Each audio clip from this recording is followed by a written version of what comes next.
Good evening and welcome. I'd like to call the regular village board meeting for August 3rd, 2026 to order. Clerk Benton, will you please call the roll? Mayor Mullen? Here. Trustee Duffy? Here. Trustee Grau? Here. Trustee McGovern? Here. Trustee McMillan? Here. And Trustee Olson and Sima are absent. Thank you very much. At this time, will you please stand for the Pledge of Allegiance? I pledge allegiance to the flag of the United States of America and to the republic for which it stands, one nation, under God, indivisible, with liberty and justice for all.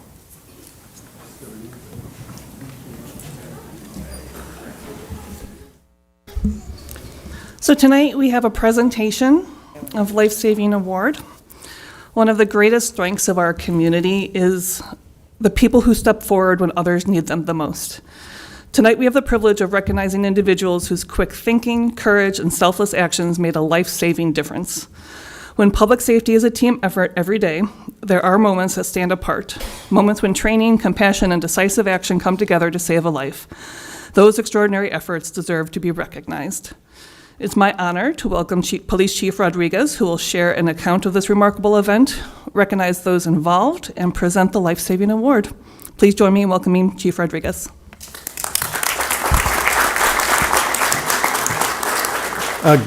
Good evening, Mayor and Board. Before I begin, I'd like to have our recipients to come forward and maybe just we could stand around here. And while they're doing that, I'd like to also acknowledge our tremendous first responders that are in the room. We have the Lisle Woodbridge Fire Department is back there. Chief Creston is there. We have some of our Buffalo Grove police officers, and certainly some... Who's police officers? Some of our great Lisle police officers. Thank you. You said Buffalo Grove, babe. I'd like that stricken from the record. That's crazy. I don't even know where that is. Anyways, our great Lisle police officers and the tremendous command staff, which obviously made this whole award possible. Commander Mike Acom, Commander Tony Terranova, and certainly Deputy Chief Gamorzak. Absolutely instrumental. Tonight we have the privilege of recognizing 6 individuals whose actions on June 30th truly exemplify courage, teamwork, and selflessness. That afternoon, Lisle Police and Lisle Woodbridge Fire were dispatched to a report of a man who was drowning in a community pool. Before police and fire personnel could arrive, these quick-thinking Good Samaritans stepped forward and did extraordinary things, truly. It begins with 13-year-old Christian Jackson. He was the first to notice Terry Kranz at the bottom of the pool. And Terry's right here to my left here. Christian noticed that Terry was at the bottom of the pool and he immediately called for help. His mother, Talissa Harris, alerted everyone nearby, prompting an immediate response. John Kula, Terry's brother, dove to the bottom of the pool, brought him to the surface, and began CPR. Shantanu Kumar and Darlene Kula helped pull Terry from the water, while DUCOM dispatcher Cody Tekip calmly guided callers with life-saving instructions and ensured police and fire personnel were dispatched without delay. Because of their quick thinking, decisive actions, and willingness to help a stranger, or in some cases, a loved one, in a moment of crisis, Terry survived and ultimately made a full recovery.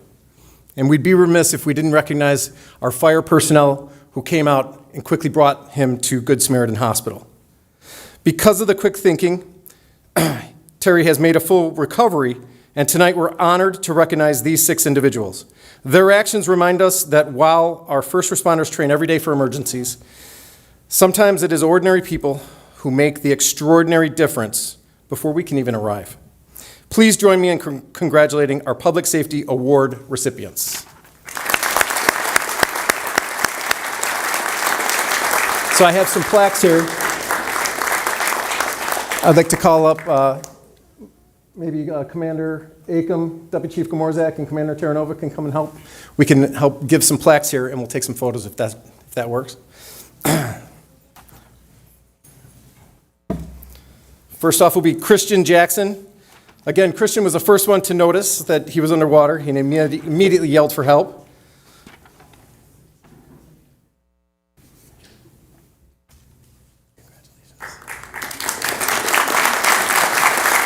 Talissa Harris, after her son Christian notified, she yelled for help, and her quick actions enabled pool goers to come in and respond to Terry.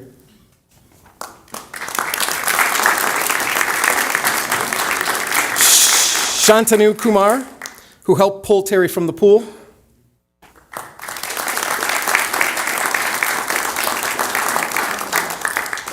Darlene Kula.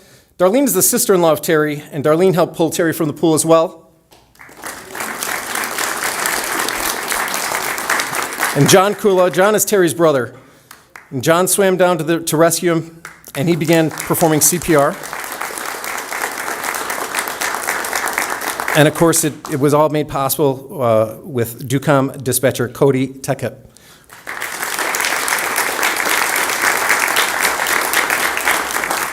We'd like to thank you all. Tremendous work, great thinking under pressure, and we are very, very proud to have you here today. Thank you.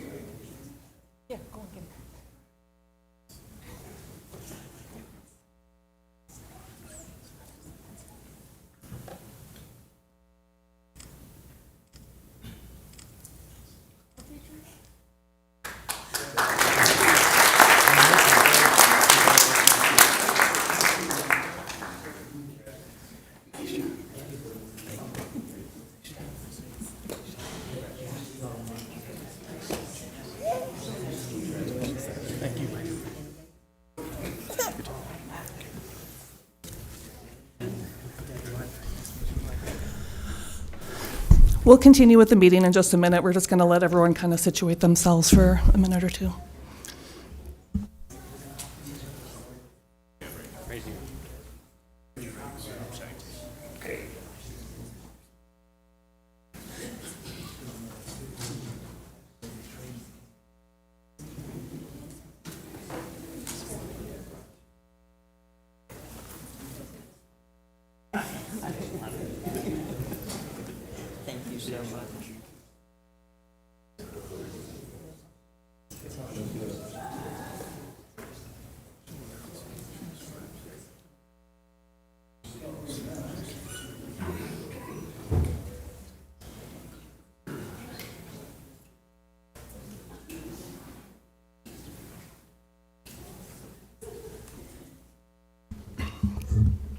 Alrighty. That'll bring us next to public comment. Just as a note, if you are interested in speaking about the Kindy Academy proposal, there will be an opportunity to speak to that during the agenda item itself. You can do it here or then either way, but just pick one. Is there anyone here tonight who wishes to provide public comment? As a reminder, code provides individuals up to 5 minutes per person. Anyone who wishes to comment on regular agenda items, like I said, can do so at this time as well. The one thing I ask is please introduce yourself for the record so we can take good notes. So please, anyone for public comment? Please come on up to the microphone and proceed.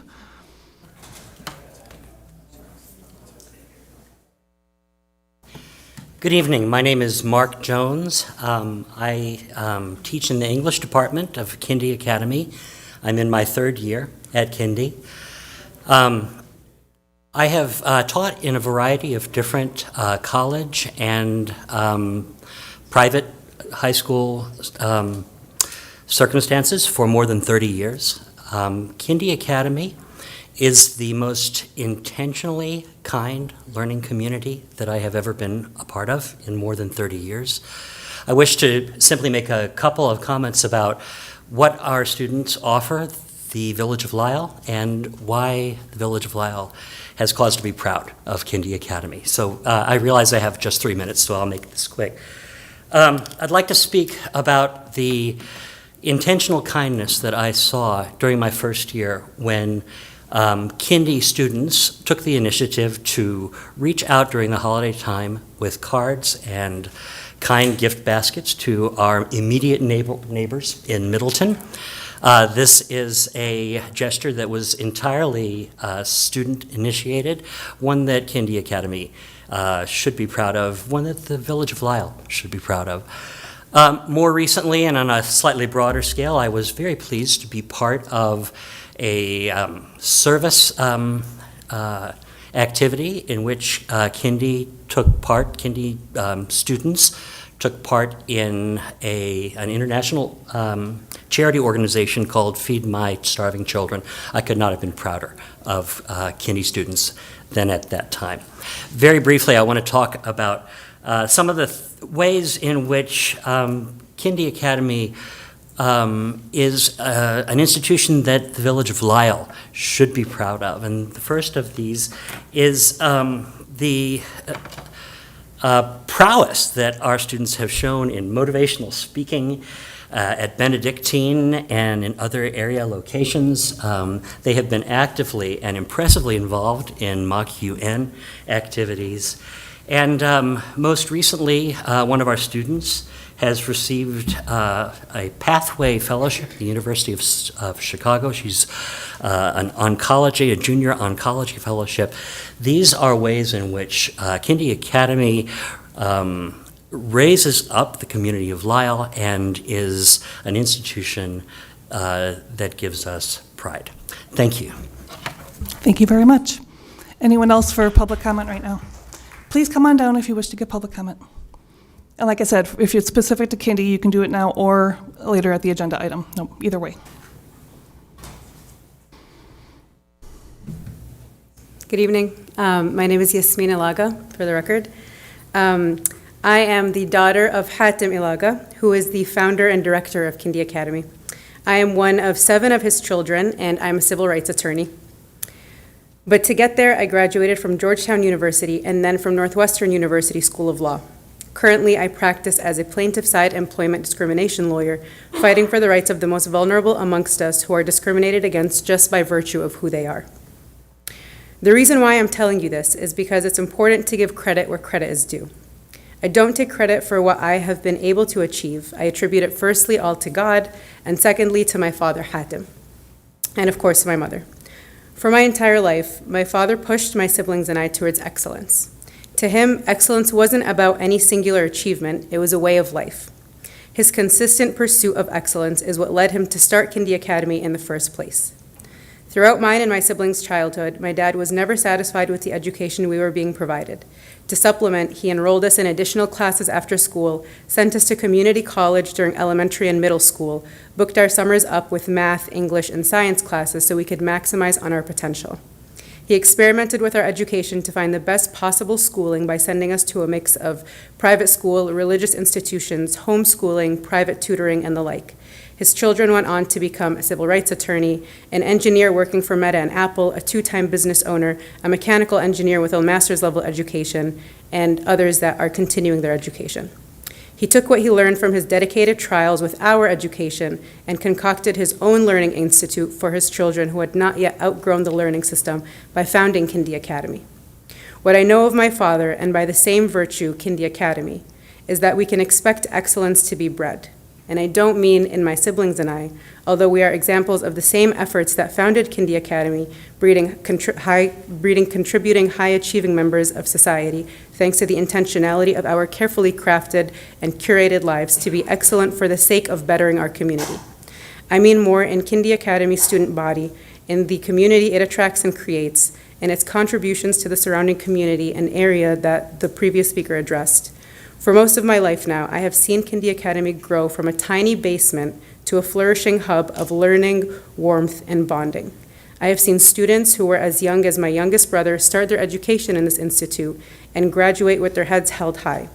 I have seen their graduates go on and do incredibly big things that build a tighter-knit, safer community.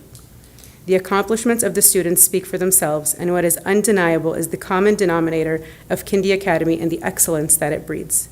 The conversation we are having today does not do justice to every incredible thing that Kindy Academy is and all the net positives it contributes to every community it has been a part of. I may be biased, but I believe a more appropriate conversation is one where we try to decide which community should be so lucky to have Kindy Academy grace it next. Because wherever Kindy Academy is, excellence follows. Thank you. Thank you very much. Come on down.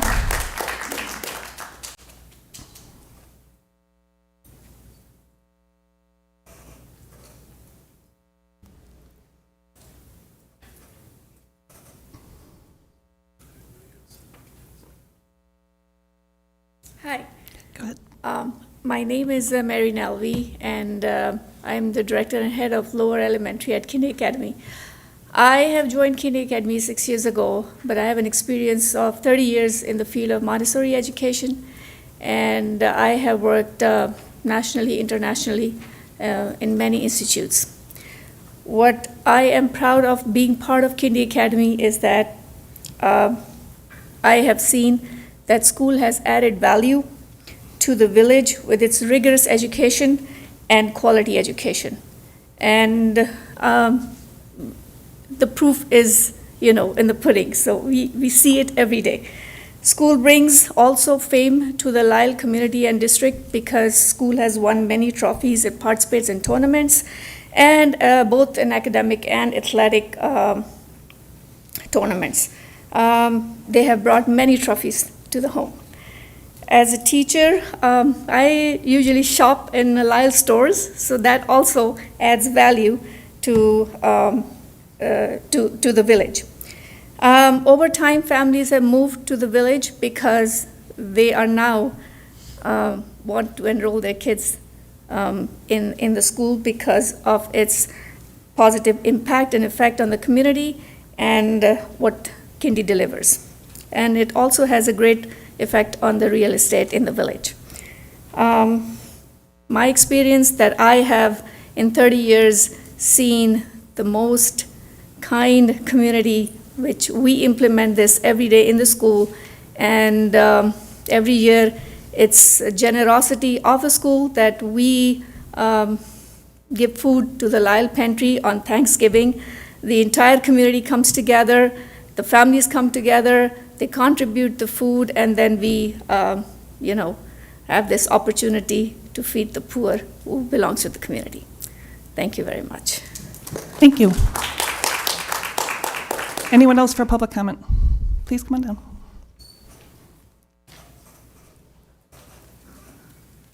Thank you for your time. My name is Tasmi Akbar. I'm a resident of Lyle. Went to Benedictine University for my master's in public health. Kids went to school in Lyle. My son's in Benedictine right now. I've lived in Lyle for about 14 years. We sold a house here and chose to buy another one right here in Lyle. We genuinely love this community and have built our lives here. I'm here today to speak in support of Kindy Academy. This isn't abstract for me, it's personal. My children attended Lyle Public Schools, Kindy, homeschool, we just juggle, whichever kid was wherever they were at, we kind of picked and choose what was the best environment for them. And all of these experiences have shaped who they are today. At Kindy, they were seen, supported, and challenged in ways that made a really lasting difference. My daughter is going to school in Berkeley, California, where her writing was specifically praised during admissions. Thank you, Mr. Jones. And then my son's, he's doing pre-med at Benedictine, and his GPA is really great. He's doing really well. So I'm very thankful to Kindy and Lyle Public Schools for that, but Kindy is where he graduated for high school. These outcomes didn't really happen by accident. Kindy's small class sizes, the close mentorship created an environment where students truly thrive. What Kindy offers is not just another school, it's an additional pathway for families, really. It provides educational and value-based programming that not every family finds in a traditional setting, and having that option here in Lyle really matters. It truly helped us.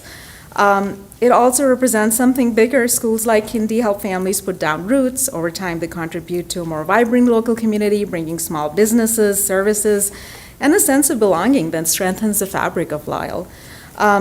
As residents, we care deeply about the future of this village. I'm asking you, please, to work with Kindy to support them through their licensing challenges, and really to truly give them the opportunity to become a positive and lasting part of this community. Really appreciate your time. Thank you. Thank you. Anyone else for public comment?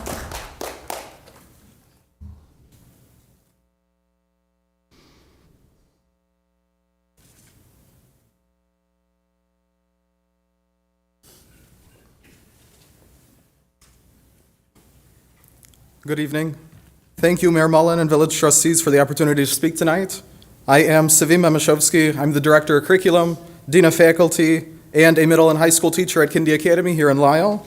I am here to speak to you tonight with great enthusiasm about the opportunity for our school to continue to advance in the community with our project on Cabot Drive. Having been at Kindy for 7 years now, I still remember my first initial meetings with Hatem Ilaga, our executive director, in his office in Darien as a fresh college graduate at the time. I wasn't in administration at the time. It took him a couple years to come to his senses and make me an admin. I remember the many times he would get excited about the future, specifically moving back to Lisle here at our Middleton campus. Speaking candidly with you all tonight, that excitement is what drove me and inspired me over the years and kept me working at Kindy all these years as well. We're excited even more about the new prospects and new opportunities that this Cabot Drive will give us. This is not just about more classrooms. This is about investing in our students, the future leaders and scholars of the world. Kindy Academy, we're known for our rigorous academic programs, where we've graduated many students in 8th grade, finishing up to Geometry and Algebra 2 and Trigonometry and Math. Students finish middle school with strong knowledge and skills in science after full-year courses in earth science and astronomy, biology, full-year classes in chemistry and physics, with strong skills and knowledge in social studies, giving students a well-rounded education and global awareness with U.S. history, both ancient and modern world history, American government and civics, world geography, economics, and financial literacy. As you can see, we're preparing students to not only be knowledgeable and globally aware citizens, but we're preparing the next generation of leaders. Students take courses and participate in numerous extracurricular activities, such as our Emerging Leaders and Speakers Club, where students culminate their experience with TED Talk-style presentations this past April at Benedictine University, also here in Lisle. Students were acknowledged for their winnings at Mock Trial and Model UN at University in Chicago, in addition to our numerous athletic championships and our conferences for volleyball and soccer this year, all bringing fame not only to Kindy Academy, but bringing that fame here to the village of Lisle. Having a facility like the one at Cabot Drive allows us to continue to build on a great legacy that we've begun and continue to build on at the Middleton campus each day.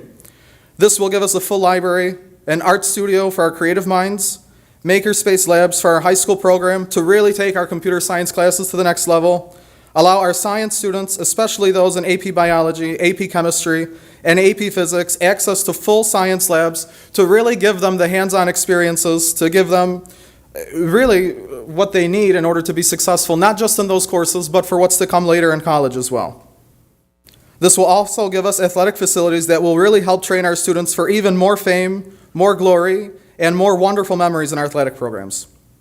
As the Director of Curriculum and a longtime faculty member at Kindy, I can tell you Lisle really is like a second home to all of us, and I say that really after many years of many long days working at Kindy. We are strong supporters of Lisle businesses, local eateries, and much more. The school is thriving and truly is a beacon of educational excellence, and this project at Cabot Drive will give us the facility to really take our educational programs in middle and high school to the next level, inspiring students and shaping the future generations of scholars and leaders. Thank you. Thank you very much. Anyone else for public comment at this time?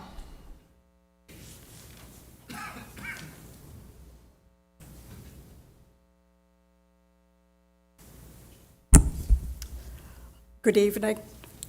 My name is Nahid Mazhar. I'm a resident of Lisle, and I have lived in Lisle for over 25 years.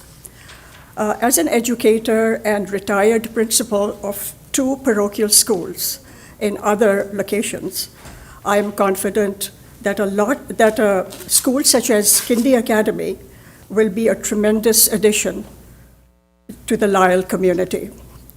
Kindy has the potential to produce outstanding college-bound graduates and professional citizens who can enhance the Lisle community at all levels and beyond. Thank you. Thank you very much. Anyone else for public comment? Okay.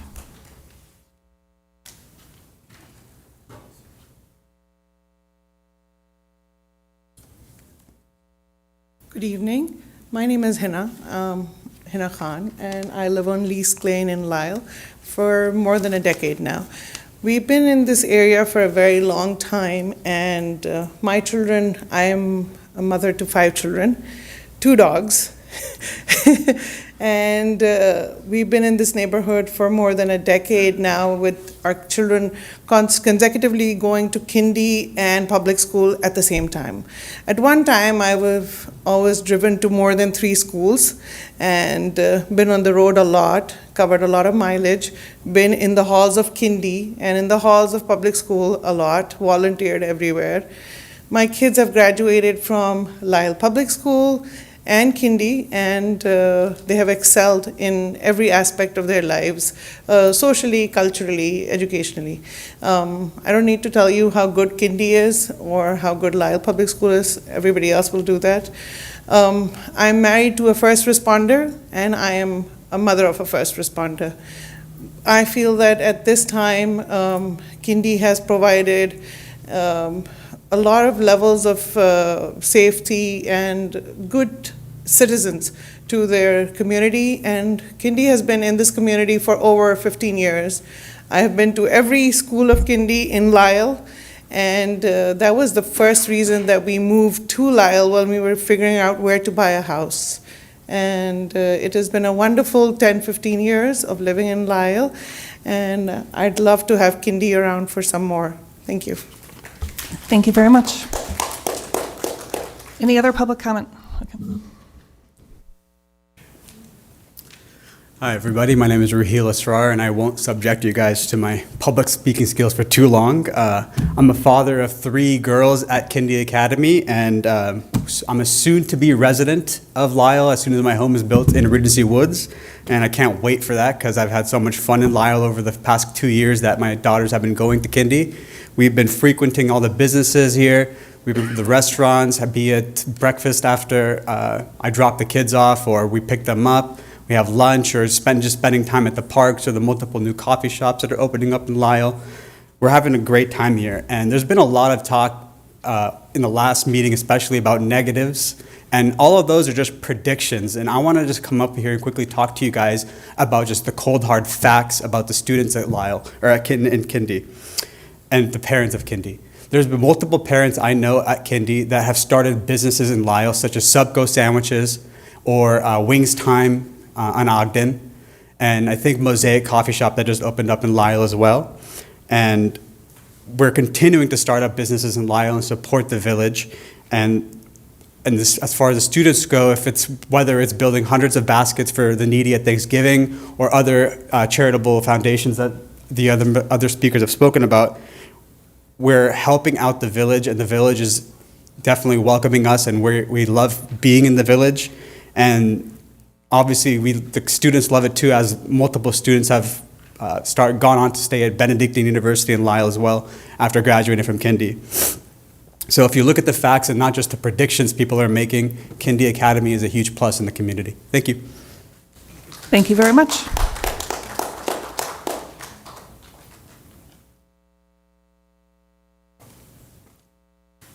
Good evening. Sorry, just moving this up.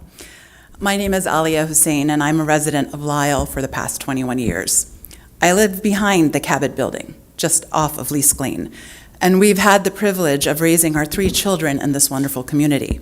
Today, one is a physician, one is a hospital administrator, and one is a lawyer. Lyle has been an exceptional place to raise a family, and I am deeply grateful to the residents of this village who have been more than neighbors. They have been friends, mentors, and a support system that helped us raise children I believe Lyle can be proud of. When we first moved to this area, the Warrenville Road corridor was a thriving hub of businesses and activity. Those buildings were occupied, and the area was very comfortably supporting the traffic and energy that came with it. I specifically remember employees from those buildings taking nice walks in my neighborhood in the mid-afternoon day with no issues whatsoever. Unfortunately, over the years, many of those office buildings have become vacant, and the corridor has lost much of the vitality it once had. As a Lisle resident with no personal ties to Kindy whatsoever, I was genuinely excited to learn that an institution with Kindy's reputation was considering making one of those vacant office buildings its home. It's encouraging to see a respected educational organization bring new life and purpose to a space that has been underutilized for years now. I am proud that Lisle could become home to an institution dedicated to academic excellence and to developing students who are committed to becoming responsible, engaged citizens who will positively contribute to the community, our state, and our country. The presence of Kindy represents a meaningful opportunity for Lisle, not only in revitalizing an underused corridor, but in strengthening the village's identity as a place that values education, growth, and long-term community investment. An institution of this caliber has the potential to enrich our local culture, support educational advancement, and bring renewed energy to the area. I look forward to seeing the positive impact Kindy will have on Lisle, and I'm excited for the contributions this institution will make to our community for years to come. Thank you. Thank you very much.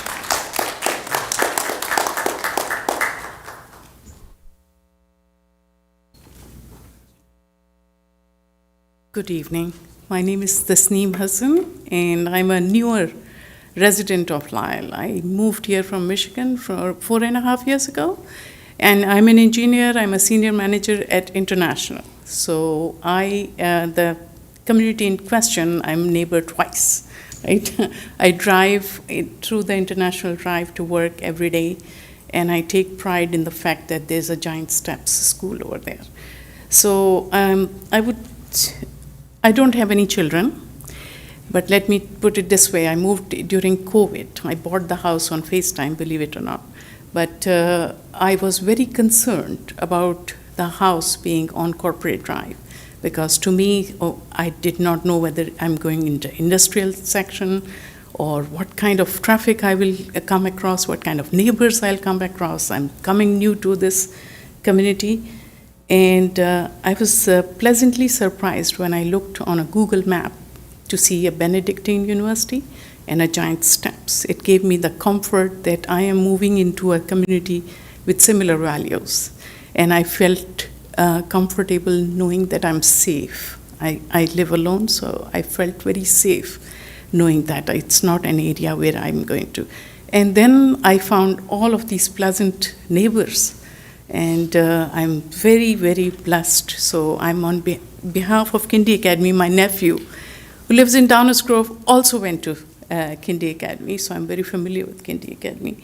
So I would say schools are recognized and authorized as special use. And Kindy Academy should be evaluated in the same vein.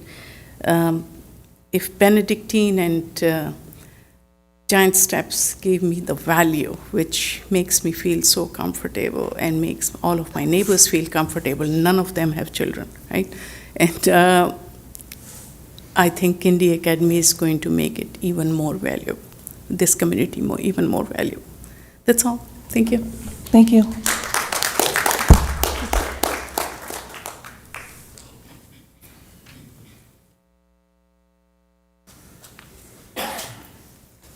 Good evening. Thank you, Mayor and Board. My name is Raza Akbar. I'm a physician living in Lisle since 2012 in the Regency Woods area off of Lease Lane with my wife and 3 children that we raised. My wife spoke about our kids, so I won't get into much details, but 2 of them are graduates of Kindy. They've also gone to public schools as well and other schools. But I just wanted to mention is that what stands apart with Kindy, I think it's pretty clear at this point from the testimonies about how outstanding the academics are. But what stood apart with Kindy for us, I think, is that from other similar types of schools in the greater Chicago area, is that it's a very non-exclusive place. And so it's a diverse place. It's open for everybody. And I think that our kids actually thrived quite a bit there, not only academically, but also just as individuals, in terms of their personality, in terms of the friendships they made, in terms of the school activities that were done in the community and beyond. And that's been very special for us. I think that Kindy always embeds itself wherever it's located in the community, and it has it's conscious of the larger community that it's in. And I think for us, Kindy and Lisle always went hand in hand together since we've been here in Lisle. And it has a track record of sharing its space with the general community. It maintains spaces so that fields and playgrounds can be available for community members outside of its school hours. It offers its gym free of charge for nonprofit organizations. The Parents Association in Kindy is very active, involved in local donations, charity work, local donation drives, bake sales, book fairs. And Kindy strongly emphasizes community work for its students. So that will be a huge benefit for Lisle. So the other thing is that I have a long commute every morning, and so I really have a pulse on the traffic situation around that area for many years. And I would say that, as was mentioned before, the capacity is there's plenty of capacity, and even with the construction that was going on there, it didn't really affect commute times that much. So once that construction is over, I think it will obviously be well able to accommodate Kindy and many other types of organizations or communities or companies. So just to summarize, I think that for Lisle in general, for that vicinity and for Lisle in general, Kindy will be an asset, and I really think that in the long run there'll be huge benefits for the whole community. Thank you. Thank you very much. Anybody else for public comment at this time? Okay, seeing none, we're going to move forward into our, I'm sorry, were you going to go ahead and speak? Go ahead. I'm sorry, I did not prepare anything to say because I didn't know that we will be given the chance to speak. My name is Iyad Karzon. I am a critical care physician. I have one of my kids going to Kindy, and this little boy spent the first 3 grades of his life in another private school. He was a shy kid. We didn't know if that's something normal development of the kid or he needs special attention. Unfortunately, his school wasn't very supportive, and I was looking for a different school. My friends advised me to talk to Mr. Hatem Al-Aga and see what he can offer, and my son ended up moving to Kindy in his 3rd grade and turning into a rising star. Who does not feel shy at all when he speaks in public, situations. He is going to join the soccer team, and he is extremely happy being in that school. On the other side, I have my daughter who is turning 15 very soon. She went to a public school for middle school, graduated from middle school with top scores, happy, so involved with her friends, and she decided to go into a private school because she does not want like multi-thousand students around her. So we ended up in a prestigious private school that is only 3 miles away from my house, costing a lot of money for a high standard college prep school. However, 2 or 3 months after that, we discovered that my daughter goes to an elite club where all the kids are treated as the superior class kids that come from rich community, rich families, and they don't have real engagement in the community. Their activities were based on everything that not every kid in America can afford, going to very extremely expensive Broadway shows and so on.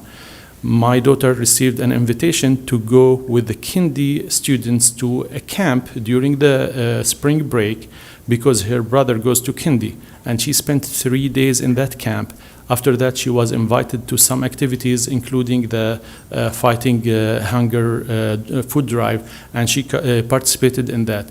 She thought that this is what I'm going to be facing in my life. I will be engaged in the real community, not only the less than 1% community of the United States. She decided to move to Kindy because she felt this is where I belong, this is the diversity that I'm looking for. Finally, I want to tell you the story of my brother who lives in the state of Massachusetts in a small town called Randolph. He has his house next to a huge land that's probably more than 50 acres. A month ago, he told me that a group of people visited him, telling him that they bought that land and they are going to change it and they're going to open private school. We don't even know what kind of private school that's going to be, but they offered him to take a look at the blueprints and all the required documents. He called me and told me the story, and I told him, say yes. You never know what that school is going to bring to your town. It's going to improve everything, starting from the safety level into the landscaping and everything else. It's also going to improve your dental business for your dental office that sits on the other side of the street.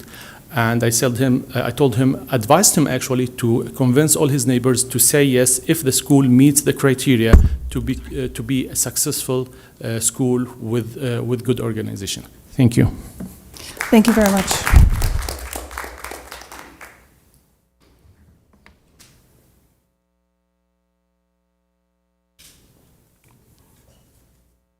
Good evening.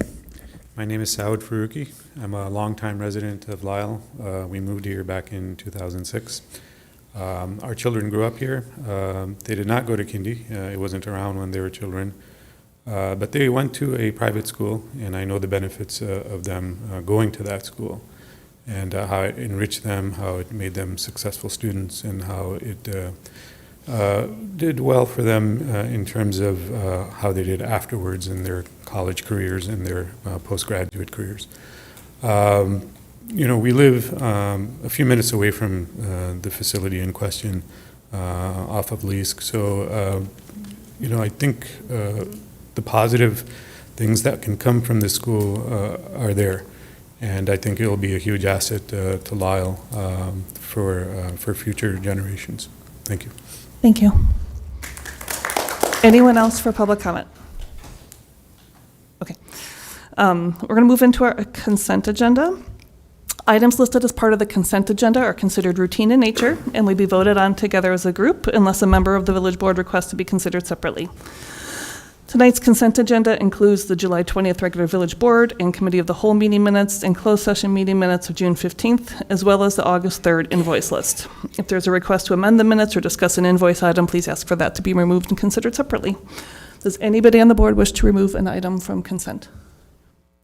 Seeing none, we'll move forward and ask Village Manager Cook to provide an overview of each item so everyone knows what's being voted on. Okay, thank you, and good evening, Mayor and members of the Village Board. Tonight's consent agenda, includes item A, which approves the regular Village Board meeting minutes for July 20th, 2026. Item B, which approves the Committee of the Whole meeting minutes for July 20th, 2026.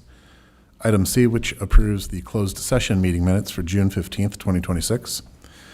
Item D, approves the invoice list for August 3rd, 2026 in the amount of $1,116,424.95. Item E, approves a resolution determining whether the need for confidentiality exists for certain closed session meeting minutes held between November 1983 and April 6th, 2026. Item F, approves a resolution authorizing the destruction of certain closed session verbatim recordings between June 16th, 2016 and December 16th, 2024. Item G, approves an ordinance approving a map amendment, an amendment to the 2024 Comprehensive Land Use Plan for the property located at 4712 Elm Street. This item was seen before the Planning and Zoning Commission for a public hearing on July 15th, and that group recommended board approval by a vote of 4-1. Approval of this ordinance tonight would rezone the property from R1 to R2 single-family detached, which would permit the consolidation of 5 existing lots measuring about 1.57 acres into 2 R2 lots and amend the comp plan to support the same.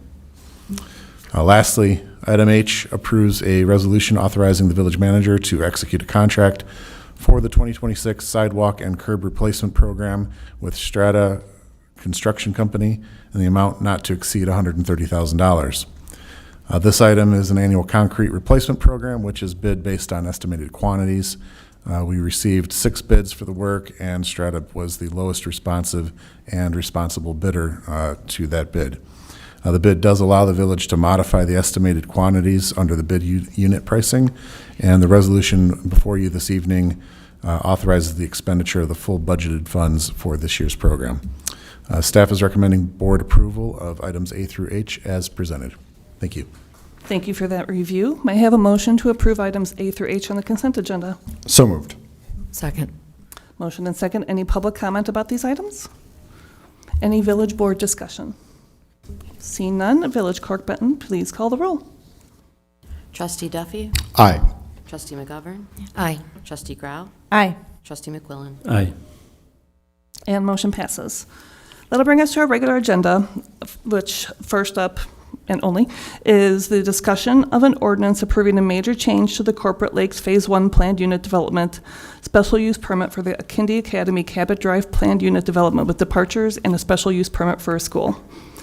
The zoning case before the board this evening is identified as just a discussion item. We won't be voting and taking action tonight. The Planning and Zoning Commission conducted a public hearing regarding the zoning requests and forwarded their recommendations to deny the application. Tonight, we will hear from the petitioner and those who wish to provide public comment on this item, but like I said, we're not going to take a vote on it at the end. That'll plan to be happening at our next meeting. So, because I recognize a lot of people in the room who also are interested in this, what we're going to do is I'm going to ask Director Smetana to give an overview. We'll allow Attorney Daniel to do the presentation, and then I'll open it up for public comment, and then we'll lead into discussion, okay? So Director Smetana, take it away, please. Yes, thank you. Good evening, Mayor. The zoning requests that you just stated have been filed with the village to allow for the conversion of an existing office building to a school with outdoor athletic facilities and a new gymnasium. The Planning and Zoning Commission conducted public hearings regarding the zoning requests on May 20th, June 10th, and July 15th of this year. Opposition to the applicant's proposed redevelopment plans were expressed throughout the public hearing process by the property owner of 2375 Cabot Drive, that property owner's tenant, Water Quality Association, and residents of the Corporate Woods subdivision. Objections generally relate to traffic impacts and compatibility of the use and improvements with the corporate corridor. The public hearing included cross-examination of the applicant's consultants. Upon closing the public hearing, the Planning and Zoning Commission voted 4-1 to recommend denial of the zoning request based on the applicant's findings of fact. Again, as you stated, Mayor, tonight there will be no final action taken. Staff is requesting village board discussion of the proposed ordinance, which has been prepared in the affirmative. As a reminder to the board, when this ordinance is presented at a future date for approval, a 2/3 vote of the village board members now holding office is required to override the Planning and Zoning Commission's recommendation. All right, thank you very much. With that, Attorney Daniel, would you like to do your presentation?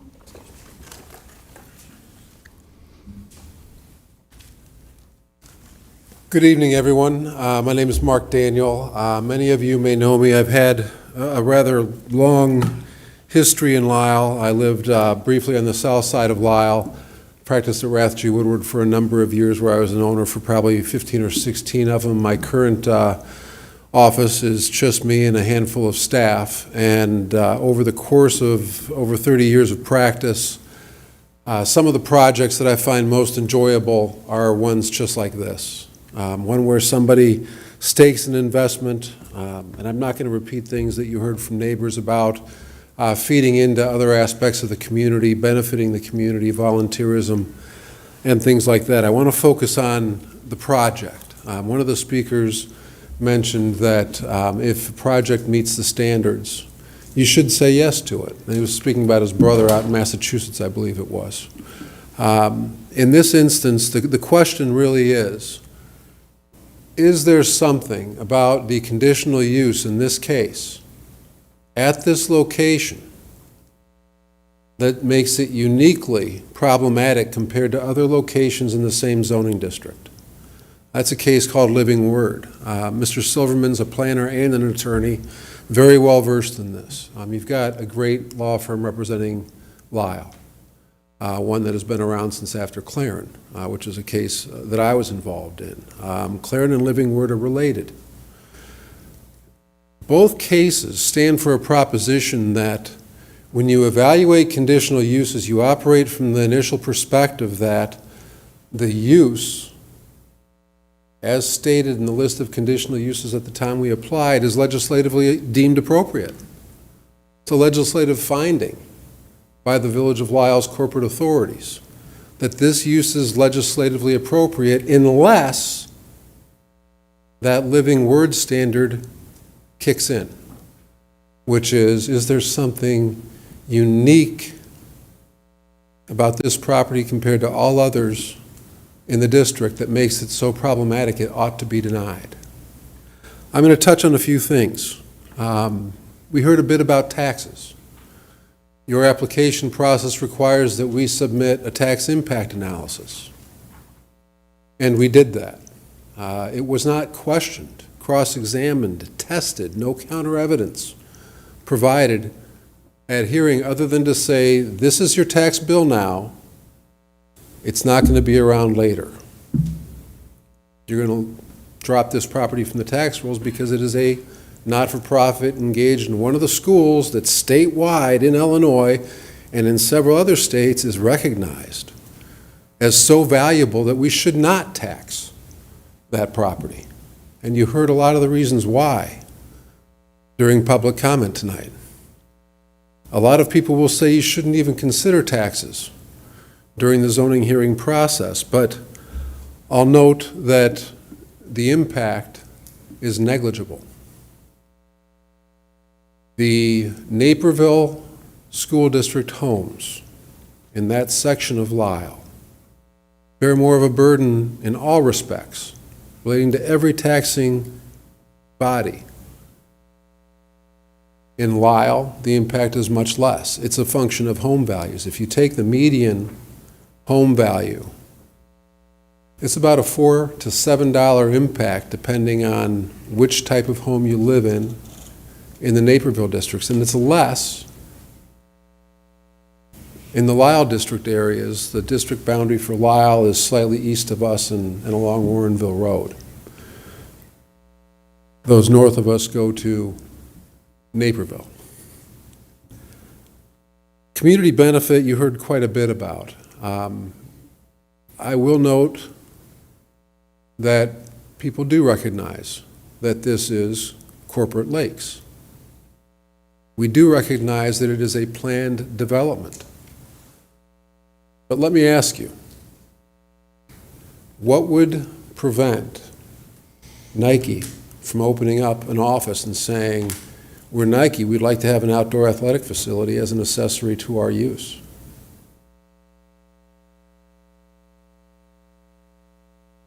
What would prevent any corporate use from saying we'd like to have an accessory second building with an auditorium or a fitness facility? Nothing. Nothing would prevent that. Those two concerns alone prevail throughout corporate lakes in the Office Research District. It's not something specific and unique to this property as opposed to consideration of each other property or even all other properties in the area. In fact, we have Giant Steps. Some people say, oh, it's a different school. It's operated differently. They have small groups that go out and play, small class sizes. They have hundreds of employees and students. Our traffic falls so far within their envelope that compared to Giant Steps, our traffic is less. The time that we depart in the afternoon is offset from Giant Steps. The time that we arrive in the morning is offset from Giant Steps. Water Quality Association. It's a trade group. All right, they're kind of the underwriters' laboratories for water fixtures from what I've reviewed. Their input was that somebody told me to go say this at the hearing. I don't have facts, but I'm going to testify under oath that this will have an adverse impact on our water pressure. No evidence of that. Our engineers here, if you have questions about that, we did a study of that. We don't see that. Even with a modest change in the number and type of fixtures, no change. That should not be a problem. Again, there's no fact to support it. They've not done their own studies. They did not do their own analysis. They just said water was important to us when we moved here from not too far away on the same water system, just to the west. They suggested interference with loading. Their loading is on the north side of the building. It has a second exit. There's no loading movement that is necessary on the south side of their building, which is where we share a driveway. That's a shared access driveway. You can't park, you can't stack under it. That paperwork is already in place. We can't block that. The ordinance says, as proposed in your packet, that we won't block it. There's already an easement on file that says we share this driveway, neither party's going to block it.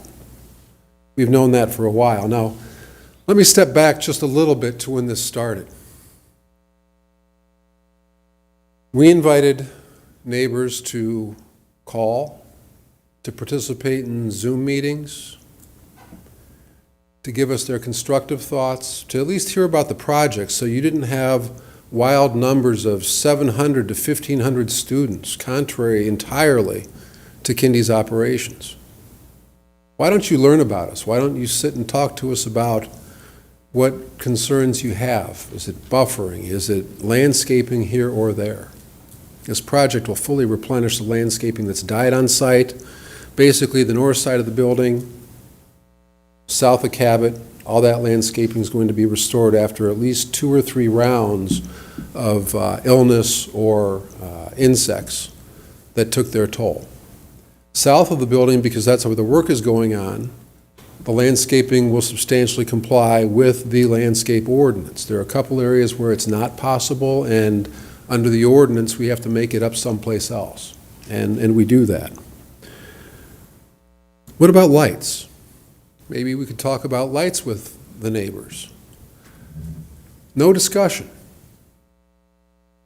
No discussion. There wasn't much presented. There was no statement that the lights will be an adverse impact to neighbors because they're 700 or 800 feet north, and your requirements at the lot line are, even though they're sports lights, we still have to be at the same foot candle level at the lot line as every other use there. Not only that, but when I got the first call sometime in, it might have been early 25, maybe even the year prior, from Hatem. We were looking at areas, and I asked about a soccer field. You know, are you going to want a sports facility outside? He said yes. You know, right now we share with Benedictine, we share with the Park District, we use their programs. If we have our own, we won't have to do that. It'll open it up for other people in town at Benedictine where we use their space. But we thought about locations. You had the Harley-Davidson that came on the market. I think it might be moving. You had residential areas where there were collections of lots available. And we thought, you know, we're already on Middleton. We know the neighbors on Middleton. You heard about some of the interaction, but you've also heard about traffic. Thought maybe it's better to look in this area where you've got a listed conditional use for a school that's away from homes because you want to have this additional building and the facility. Now,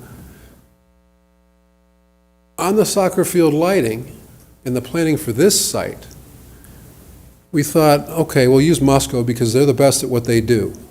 They are. I've used Musco on every site since I was at the Division of Intercollegiate Athletics at the U of I. I was with the Governor's Council on Health and Fitness. Musco was the supplier of lighting for the Prairie State Games. I know Musco. They're great. And the goal in our lighting plan was to meet the Bennett requirements. Now think about what you went through on Bennett. You had neighbors, directly adjacent neighbors. Do we have that here? Not at all. Do we meet the Bennett standards that you approved previously? Yes, we do.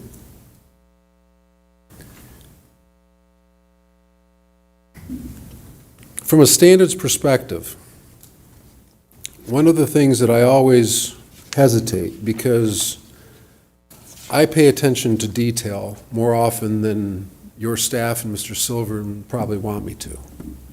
When I take a project through zoning, I pick up prior relief in our recitation of exceptions or departures from the ordinance. All right, if you think about the list of exceptions, it really isn't that long. There are 2 exceptions alone to keep the east wall of the building where it is in relation to the property line, where it's been for 40 years, where it's been approved for 40 years. Think about that for a minute, almost 40, over 30. That's 2 of the exceptions. 2 more of the exceptions relate to you don't have to do a soil test when there's an existing building on the property and the construction on the property is in areas that are currently asphalted that haven't seen subsidence. And we did a general soils analysis, but that's permitting. Is there a density report, a density impact report? No. We submitted a one-liner that says there's no new occupants, no new residents, no density impact. That's 4 of them right there. There are others related to parking in the front yard, parking in relation to the corner side yard that's existed for decades. Okay, so don't be fooled by the length of the list. Architecturally, the buildings fit. We're not proposing any changes to the exterior appearance of the primary building. There will be some doorway modifications. The interior use will change.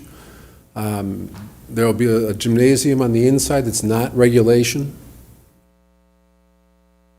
And then we propose a new gymnasium in a future phase.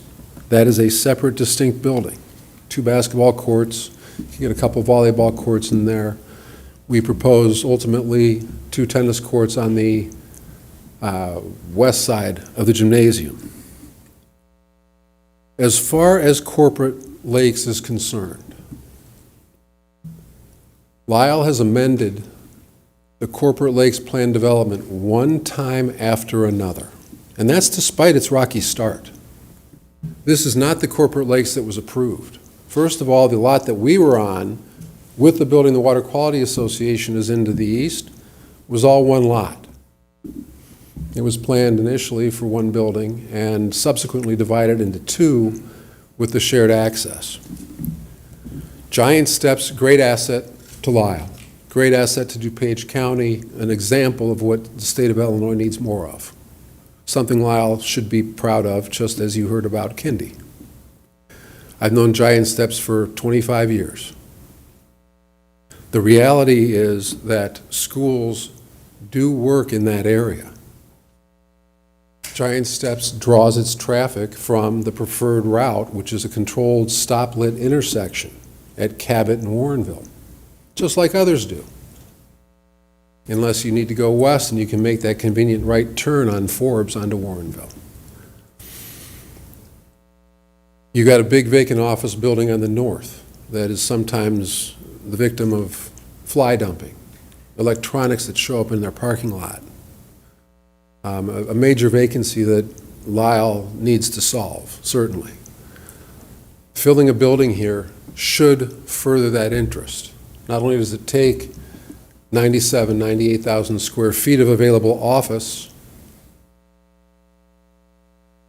off the market and increase necessarily demand on the existing supply in that area, but the office that we're trying to fill, if you think about the history of Corporate Lakes and when it was built, one of the things that we look at is, why is it vacant? The business that was in Corporate Lakes moved to a larger floor plate in the Oak Brook Terrace office tower 5 minutes from my office. It did it because the floor plate system in this building wasn't set up for its collaborative work environment. It's an attractive building, but it is not set up for today's collaborative workspaces because the floor plates are different. Tenants prefer something else. The building would have to undergo substantial reuse. I know most of you have heard from me. I've tried to address a few of the issues. Our stacking plan, we have Brendan May here from KLOA. We've got the folks from CEC on the engineering side. Mr. Alaga would like to speak. We're here and available to answer questions. Many of you have gotten an email from me. I know that if you have questions or comments, you know how to reach me directly and speak. I think there are a few points I'd like to make about your packet. The ordinance as presented, Corporate Lakes could certainly live with. There are things in the application materials and the testimony that go beyond the commitments that are shown in the ordinance. If there are things that you see that might be done better, or things that you have a question about, we would love to hear from you about those this evening and try to address them. Kindy Academy has been one of the best projects I've worked on. And I've done a lot that has meant a lot to communities behind a project. But I have not seen a situation where a single land use brings people into Lisle to the point where they are looking for homes in Lisle, to the point where before a hearing, the last hearing and the one before it, I walk into a coffee shop. And I suggest to the owners of the coffee shop across from the train station they should look at Lisle because they're working on their downtown. They said, no, we're already there. Our kids are at Kindy. We love Lisle. Kindy is an important feeder to Lisle as well. Benedictine is a major component of the village of Lisle. Benedictine drew me into Lisle every day for months on end because I had a child that couldn't find what she needed musically in the city of Elmhurst. And then she grew attached to Lisle. I wanted to come back here for summer camps at Benedictine. That's what happens with schools. And you know what that does when dad brings his daughter to Lisle? He camps out at Maple Terrace at the Starbucks. And he sits there and he drinks one coffee after another when he's working on his laptop. He eats a sandwich from a sandwich shop in that same shopping center. He stops at Malloy's at the end of the day because he's working on an application where people are fighting too much and he needs to buy his 12-pack. Those are Lisle purchases. And those are just examples of a couple days when I was visiting. These folks do contribute to the community. Kindy has met the plan development standards. I don't want to recite all the findings. We have a negative recommendation. 4 of the 6 trustees need to vote in support. I hope the vote on this is unanimous in our favor. The approach that we've taken on this is to listen to everybody who has participated. We did that with the owner of the building that the Water Quality Association is in during a Zoom call. And a lot of those commitments carried through to this date, even though they're still fighting us. At least Water Quality Association is. I do encourage an open line of communication. We are happy to answer any questions that you have. I know you have a lot of folks that are going to speak. You have 2 attorneys that you're going to hear from. But what I'd like to do is have you think, as you're hearing from the attorneys and from the neighbors, is what evidence did you present? You told us as a village board when you came before us before the hearing process even started that you were going to have your own traffic study done. Where's that? It's not in the record. There was no challenge to KLOA's testimony. You heard from a couple planners, but no one disputed the 3 planners that we've relied on. Ask where the fact is. Ask the lawyers, how does it meet the living word test if we deny this? What is it that's so specifically and uniquely attributable to this lot that causes us the concern that we ought to deny it? When you compare it to across the street, the back lot, which would put the school use abutting Corporate Woods, ask the attorneys that, or just think about it yourself and see if it lines up, because it doesn't. I really appreciate your time. You heard from some great people tonight. It wasn't planned from my perspective. I think it's just really important to keep that dialogue moving. If there's something that you see in the way of a commitment that you need on this, please let us know. We're there. Thank you. Thank you very much.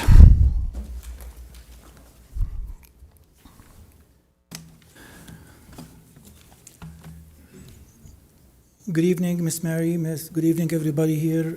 My name is Hatem Ilaga. I'm the founder and the executive director of Kindi Academy. I started this project as an extension of my work with my kids. My daughter came and gave a word about what my true passion is, how much I care about education, about rigorous education, meaningful education also, applicable education. This is all part of my passion and my intent when I started Kindi Academy many years ago, back in 2010. Many of my kids went through the school. Maybe the oldest didn't, but the school wasn't around. But every one of my other 5 kids went through the school. They graduated, and they're doing great in their colleges and their careers right now. So the school, Kindi, has a history in Lyle. We lived on 5801 Westview for 7 years. And that was before we moved out to Darien. The school district wanted to build the elementary school, consolidate all the buildings into one school, and that's how Shisha became vacant, how Tate Woods became vacant. And since then, there was an auction. It was put on the market. We bidded, and we put a bid, and we won the bid to buy Tate Woods. So we went to Darien with the intention to come back to Lyle. That's how we appreciate the village. We appreciate the relationship between us and definitely the school district and the board at that time, and continually doing that.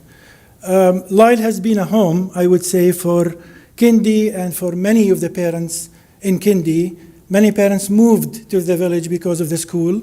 And when we say rigorous education, quality education, we don't just say words. It's actual, applicable work, a mission on a daily basis. Our curriculum, our practices, our methods all revolve around that. Our quality control revolves around that. So this is how we keep the quality in our education. Many of the kids, as you heard, they went to Berkeley. Many of our 8th grade graduates, before we started on a small-scale high school, went to Johns Hopkins University. They spent all their life in Kindi, and they ended up into Johns Hopkins, University of Chicago, Harvard College. So many of them went to very elite schools. Those are kids who spent their time from 3 years old until 8th grade at Kindi Academy. And I'm very proud of their achievements. I'm very proud of the teachers at the school and the effort they put on a daily basis. So we have a lot of collaboration with Lyle. Maybe we don't pronounce it, we don't market it. We've been dealing with the Lyle, the food bank at Lyle for many, many years. Every year we feed about 450 to 500, 600 people yearly around Thanksgiving. And this is due to the donations of our parents. We run a big drive for turkeys, fresh turkeys and baskets and all of that. They come and pick it up, and it feeds about 450 to 600 people. This has been going for about 16 years right now. This is our track record. Even when we moved to Darien, we kept the food bank in Lyle our preferred destination for those food baskets. Our playground right now in Middleton, it's an open playground. The neighbors use it. We maintain it. We clean it. We fix all the equipment, but it's open for everybody in the community. The other day, we have cameras. So the other day, there was a birthday party in the evening. Over the weekend, neighbors just came and used it for a birthday party. My staff had to clean up everything today, which is fine. We do that almost every week. So the playground is open to the community. We plan to keep our fields. We plan to keep our gym open to the community as needed. This is the way that we appreciate our presence in Lyle, and we are doing it on a daily basis. We also rent from Lyle Park District. We do rent the soccer fields almost every week in the season. That happens now, starting maybe in August, ending in about November. We start again in March, ending in May. So almost every week we do rent the soccer fields because we don't have a soccer field right now. Our gym is given away without any fee for non-profit organizations. If any organization approaches us and they want to rent our gym, we are very happy to give the gym away to them. So we do contribute to the community. This is directly, but we do contribute in many indirect ways by bringing people to Lisle, to shop in Lisle, to buy houses in Lisle. There was a lot of talk about a school would depreciate the value of real estate, that of those houses around the school. I've yet to come across one example where a school really depreciated the value of a house. If from my experience, where we are right now in Middleton, all I saw over the past 4 years, is the value of properties going up. I didn't see a single property go down in value. So that comment from the past meeting doesn't hold any merit, doesn't hold any really water to it. There was not a single proof that values of properties will depreciate. One of the other things that Kindy wants this building for, people were saying, oh, do you want the all 90-some thousand square foot for the school? And one of the attorneys came up with some numbers and said, oh, you're going to end up with 1,200 kids in the school. This is not our model in teaching. He doesn't understand how we work. So we work in small groups, hands-on. We are a Montessori school. So most of what we do, the majority of what we do is hands-on, is material that the kids have to build, experiment with. We buy material that takes maybe half of this room or the whole room, like an air track, for example, for physics. So it's not theoretical. It's the kids we have rooms to build projects. So we're not going to use 20 square foot per kid, as he suggested, and fill a room of 1,000 square foot with 50 kids. That's never going to happen. Even now, our group sizes are from 3 to 11 to 12, maybe maximum. You will see a math class of 3 kids, another math class of 5 kids, another math class of 11 kids. That's how we work. A 100 or a 1,000 square foot room will be used maybe for 10 to 15 kids at most because of the projects we do, the material we use. So it's not desks and where everybody sits and just gets a lecture and leaves. It doesn't work that way. That's not our modern education, and we're going to continue that. The reason we want this building is really for the facilities that we're going to provide in that building. We want to provide chemistry labs, quality biology labs. We want to provide a big maker space where actually kids can visualize, dream, build their projects, and even start selling them on eBay, on Amazon, introduce that entrepreneurship in them from within the school before even they leave. And this is actually something we do right now. We have partnerships with College of DuPage for the older kids, where they take certification in AI, certification in data science, certification in all these fields before even they leave the school. This is something that we work on and we advocate on a daily basis. So this space is needed more for the facility, not to stuff it with kids. Our plan, as maybe Mark mentioned in the planning and zoning, we're looking towards maybe 300, 320, 315, around that number of kids. That's really more than enough for us to be in that building so we can use the property at a very efficient rate. That would be the maximum maybe number of kids that we'll have there. So I just want to make it clear that if some attorney comes up and says they're going to stuff 1,200 people, 1,200 kids in the school because it's 20 square foot per kid and it's 100,000 square foot, that is not true. That's not our working model. So I want this fact to be clear. This is something we do, again, on a daily basis as a school. It's something in practice right now. The school, this building has been vacant, and I don't know if you know, it's been vandalized a few times. One time I was going to go and bring my roofer guy to see the roof before we put a contract in the building, and the whole front glass was smashed. People smashed it, got into it. The back glass was all smashed. It was open to the pond in the back. And this happens quite often. It just didn't happen one time. It happens every maybe few weeks. And maybe sometimes the police is informed, sometimes it's not, because it's something that keeps happening. So a vandalized building is a dangerous building, as all of you know. And honestly, one time I went, initially, when I went to go through the building, there were needles, there were, obviously somebody used it for drugs in that building for some time. So buildings like this are a nuisance in the community, are dangerous to be around, even the residents to the north of this building.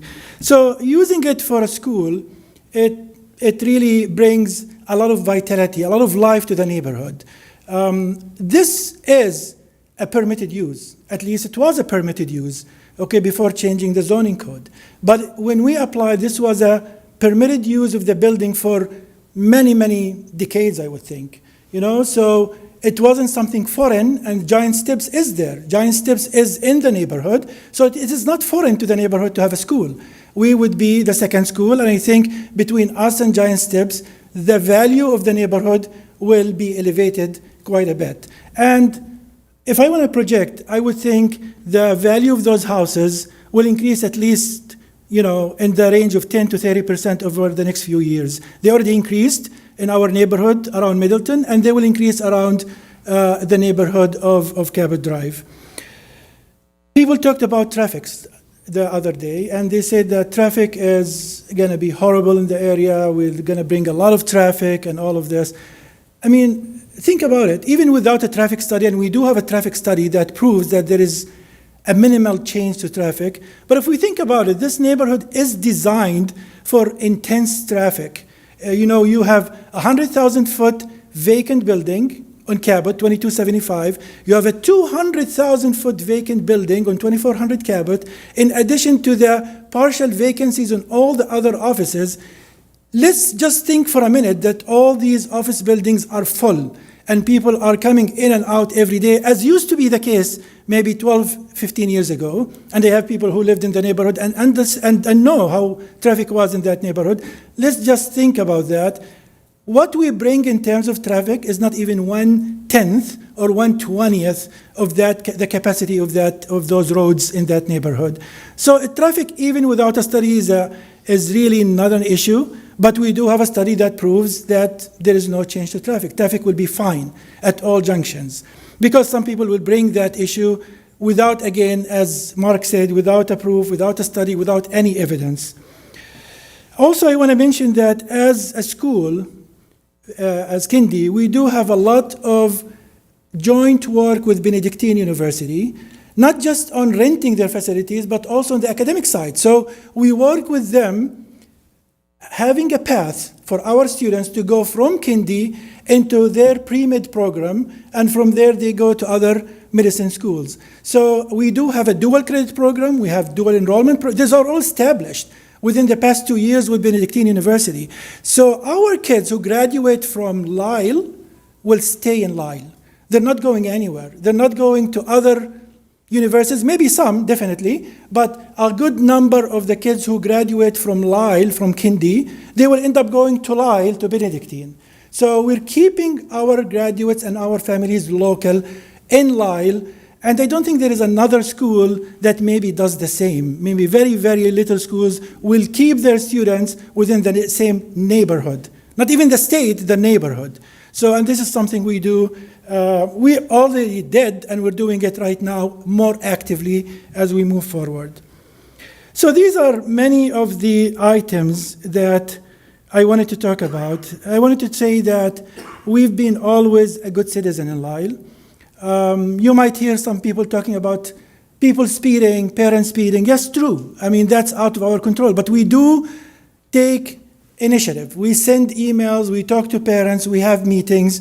We will start a fine system. So all of this comes, but like I talked to Chief Rodriguez many times and to his officers about ways to curb the speeding of parents. So at one point we put even a patrol car to block certain roads from our parents to go into. So we take action when we hear a complaint. It's not like we sit back and just listen to complaints.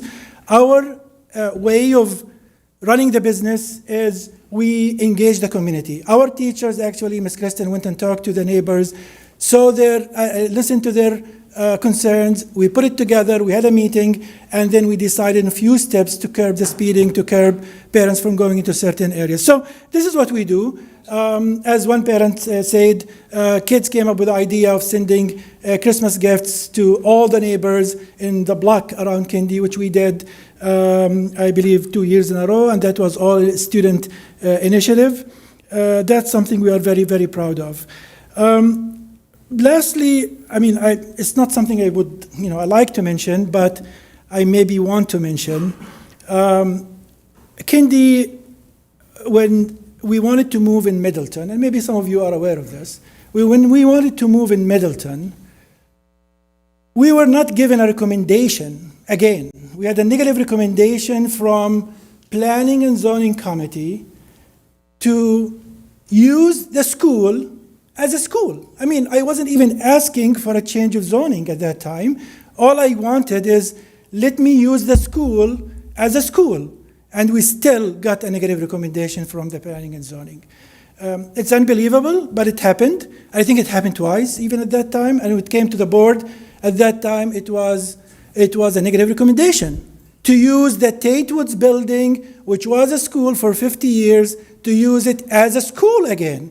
I mean, it's mind-boggling, but it happened. And all I'm saying here, there is a precedent to this. This is not the first time Kindy gets a negative recommendation from Planning and Zoning. Somehow, Planning and Zoning doesn't like us, and we get a negative recommendation all the time from them. At the same time, we applied for Planning and Zoning to use a school as a school. Another school applied to use Sheezer as a school, and they got approved, and they were in business immediately, okay, and they opened like 2 years before us, because it took us about 3 years to get the approval, okay, I was lucky that my seller was the school district, and Mr. Keith, very great person, gentleman, he was patient, and he stayed with us throughout the whole process. So all I'm saying here is, the precedent of a negative recommendation by PZC is there, and it happened in the past. And luckily, when it came to the board, discussions like this, we ended up getting the 4 out of 6 votes, or the votes that needed to make us able to move into a school. Nevertheless, it was objected by the mayor at that time, and then we went through the process one more time.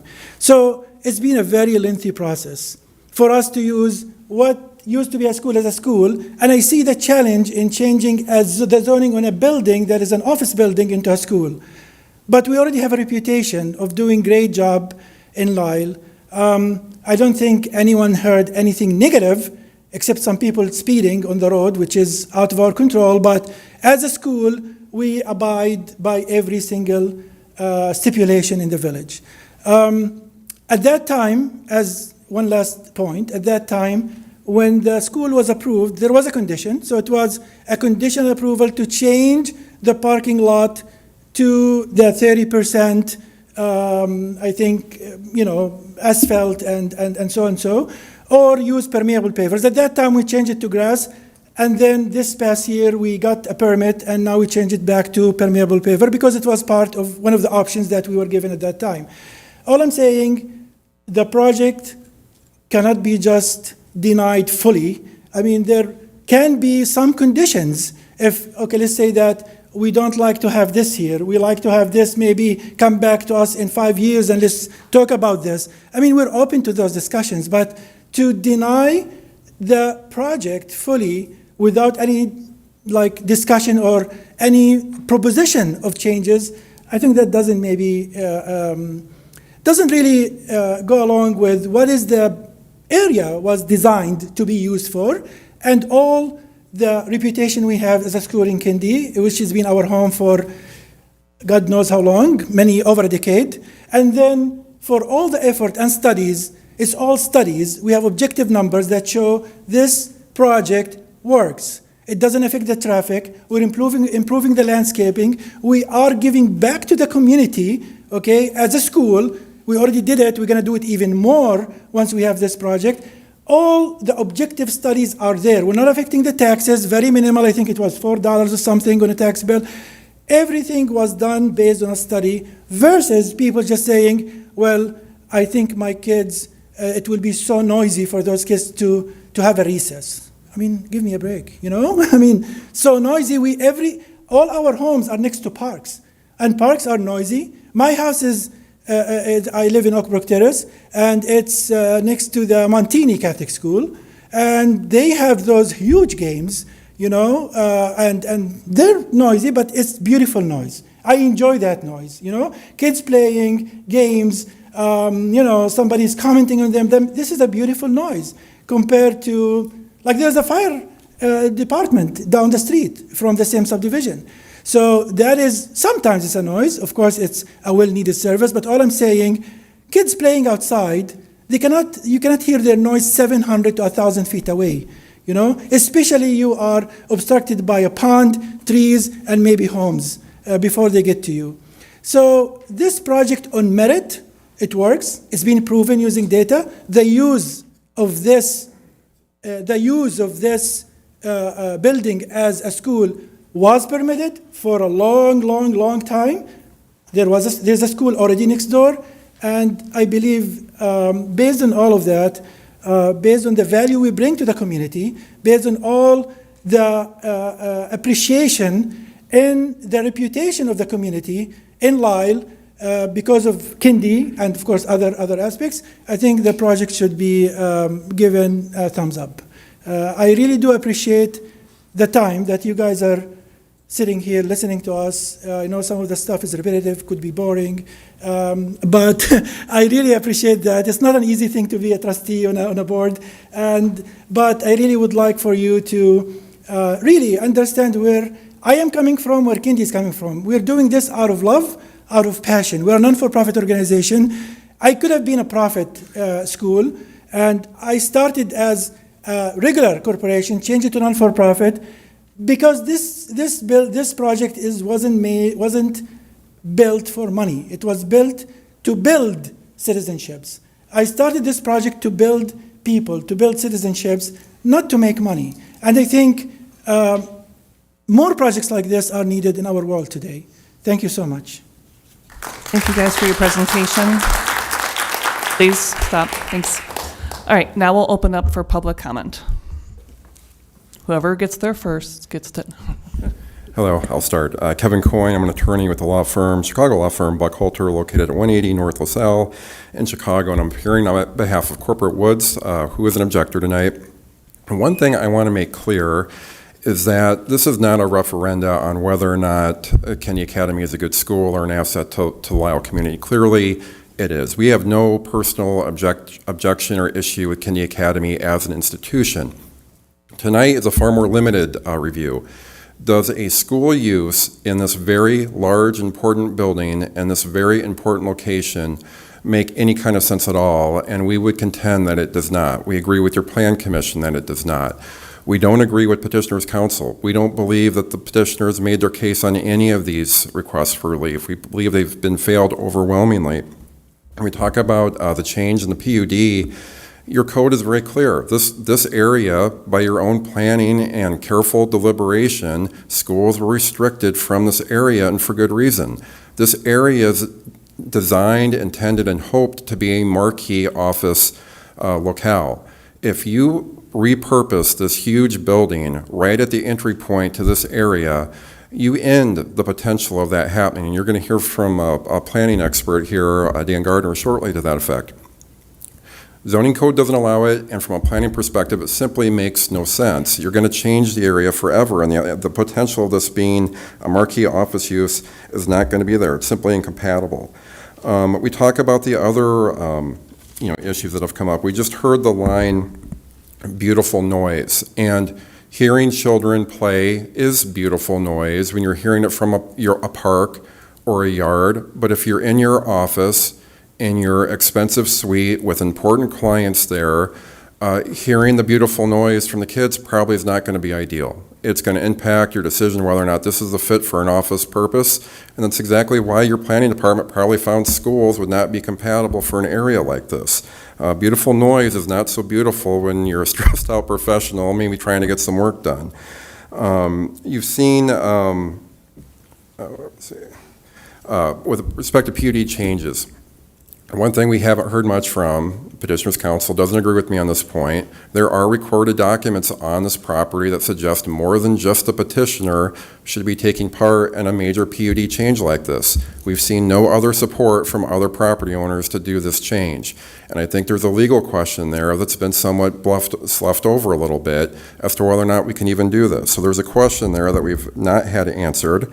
When we talk about special uses, there's very clear black and white tests that have to be met to approve a special use. I would contend that this development fails every single one of them.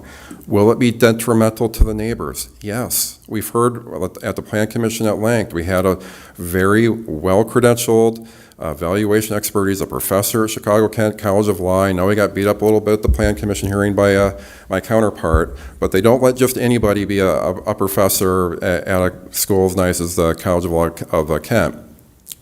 He was very clear. Changing this use is going to hurt the commercial potential and valuations of the commercial properties adjoining the school, as well as the residential neighborhoods. People are moving into these areas for peace and quiet. When you start putting in a school that's going to have hundreds of kids playing soccer with outdoor games, community events, and the like, you're changing the design of the property and how it's going to impact those neighbors. You mentioned Jeff Rothbard, the traffic.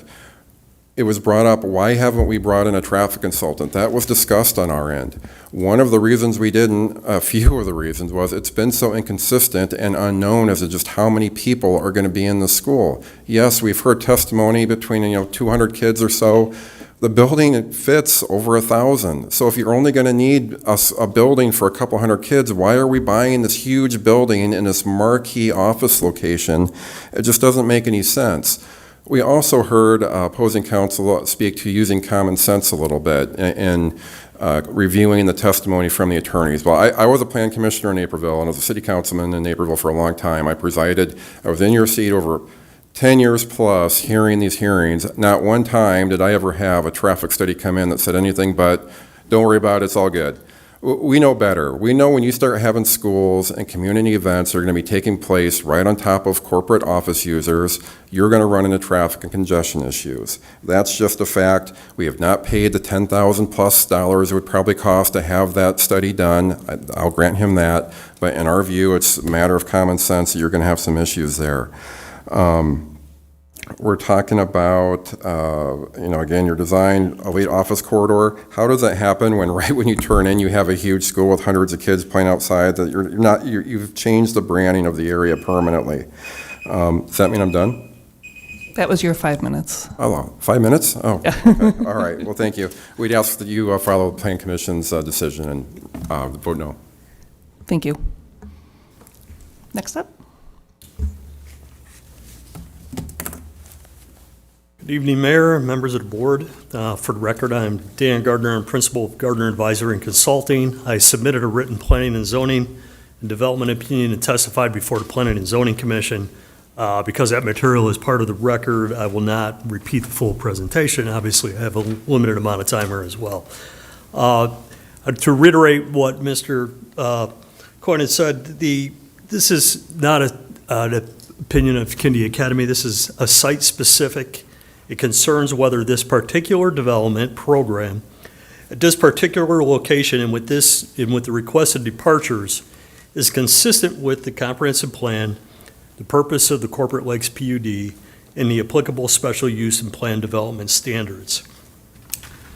The project is not merely an adaptive reuse of an office building. The petition requests a major change of the Corporate Lakes Phase 1 PUD. And then to point out the village's 2024 comprehensive land use plan. So this is a recently adopted document by the village. It designates the subject property in Corporate Lakes area for office research future land use. The map also identifies an opportunity site elsewhere in the broader Warrenville Road I-88 corridor for office research future land use. Although it is separated from Corporate Lakes by intervening land use designations. In my opinion, this creates a planning consistency issue if office research remains the village's adopted future land use direction for the subject property and continues to be used as a future land use recommendation for nearby corridor reinvestment. conversion of an existing office research PUD parcel at a gateway location to a materially different institutional campus use needs to be supported by clear public planning rationale. In my opinion, the petition as proposed does not provide that level of planning justification. So happy to take questions, but I think I got in underneath my time restraints there. Oops. Thank you very much. Anyone else for public comment? Hello. My name is Julie Schnell, and I'm speaking on behalf of the Corporate Woods Homeowners Association. Tonight, you're discussing this petition about a major change to the Corporate Lakes Planned Unit Development and Special Use Permit for a 4th through 12th grade private school at 2275 Cabot Drive, and we are respectfully urging you, the Village Board, to deny this application in its entirety. Our opposition is rooted strictly in municipal planning, zoning policy, and land use law. So first, this is not a minor tenant adjustment or a routine adaptive use. It's a fundamental conversion of a high-visibility office parcel to an intensive institutional campus. The village's 2024 Comprehensive Land Use Plan explicitly designates this property and surrounding corridor for office and research. Converting the Corporate Woods Business Park Gateway site away from that vision directly contradicts your own and fairly new land use policy. Second, the sheer volume of the requested relief proves that this simply doesn't fit the site. The applicant is requesting an extraordinary number of zoning departures, waivers, variances, and these are not just technical tweaks. They are gutting the perimeter protection standards.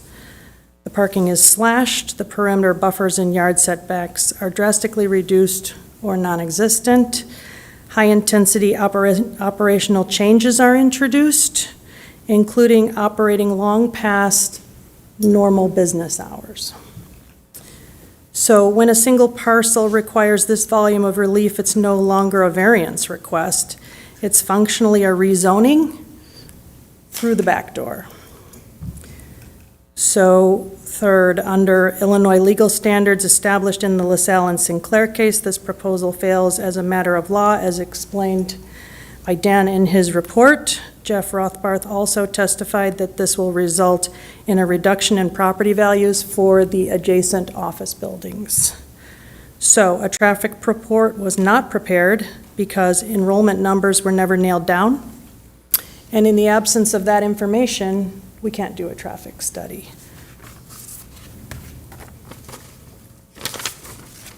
Finally, Kindy Academy is not the only organization that makes plans and wants them to come through. The village also makes plans and reserves the right to enforce their own plans. So we must remember the recent legislative intent through the ordinance 2026-5204, when this board deliberately evaluated and then removed schools as a permitted special use in the OR. Approving this petition would completely override that considered legislative judgment. For the protection of our neighborhood, the preservation of Lyle's future opportunities for economic development, and adherence to your own comprehensive plan, we ask you to uphold the recommendation of your Planning and Zoning Commission and deny this case. Thank you. Thank you very much. Anybody else for public comment right now? Please come on down.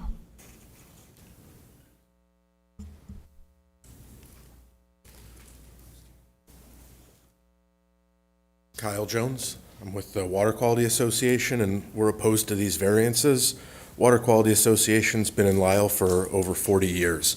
We have moved from down the street to this location, but we did do a lot of research in making sure that this location would be a long-term fit for us, including pipe sizing and things of that nature. We need to make sure that we have at least 400 gallons per minute of water at a minimum. Anything less than that jeopardizes the integrity of some of the testing that we do. We feel that this is a huge, significant change. There's going to be a lot of issues with traffic. There's also going to be a big difference in the entire setting. This is going from a a nice business park, lots of open space, 2 buildings right on the line, large sporting facilities on there, and it's really going to just change the whole feel of what it is. So we're asking that you go with the recommendation from the Zoning Commission and deny. Thank you very much. Anyone else?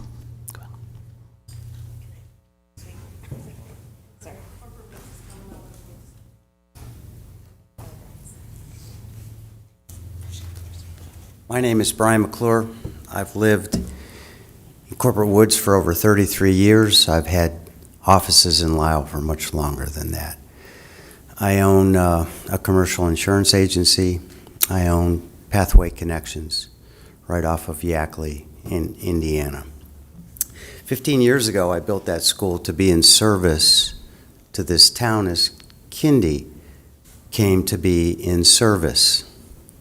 My school's been a for-profit, but if you know anything about childcare, you know that they don't make profit. They're there to serve the people that work every day. When I first built that school 15 years ago, I was pouring hundreds of thousands of dollars in to keep it open.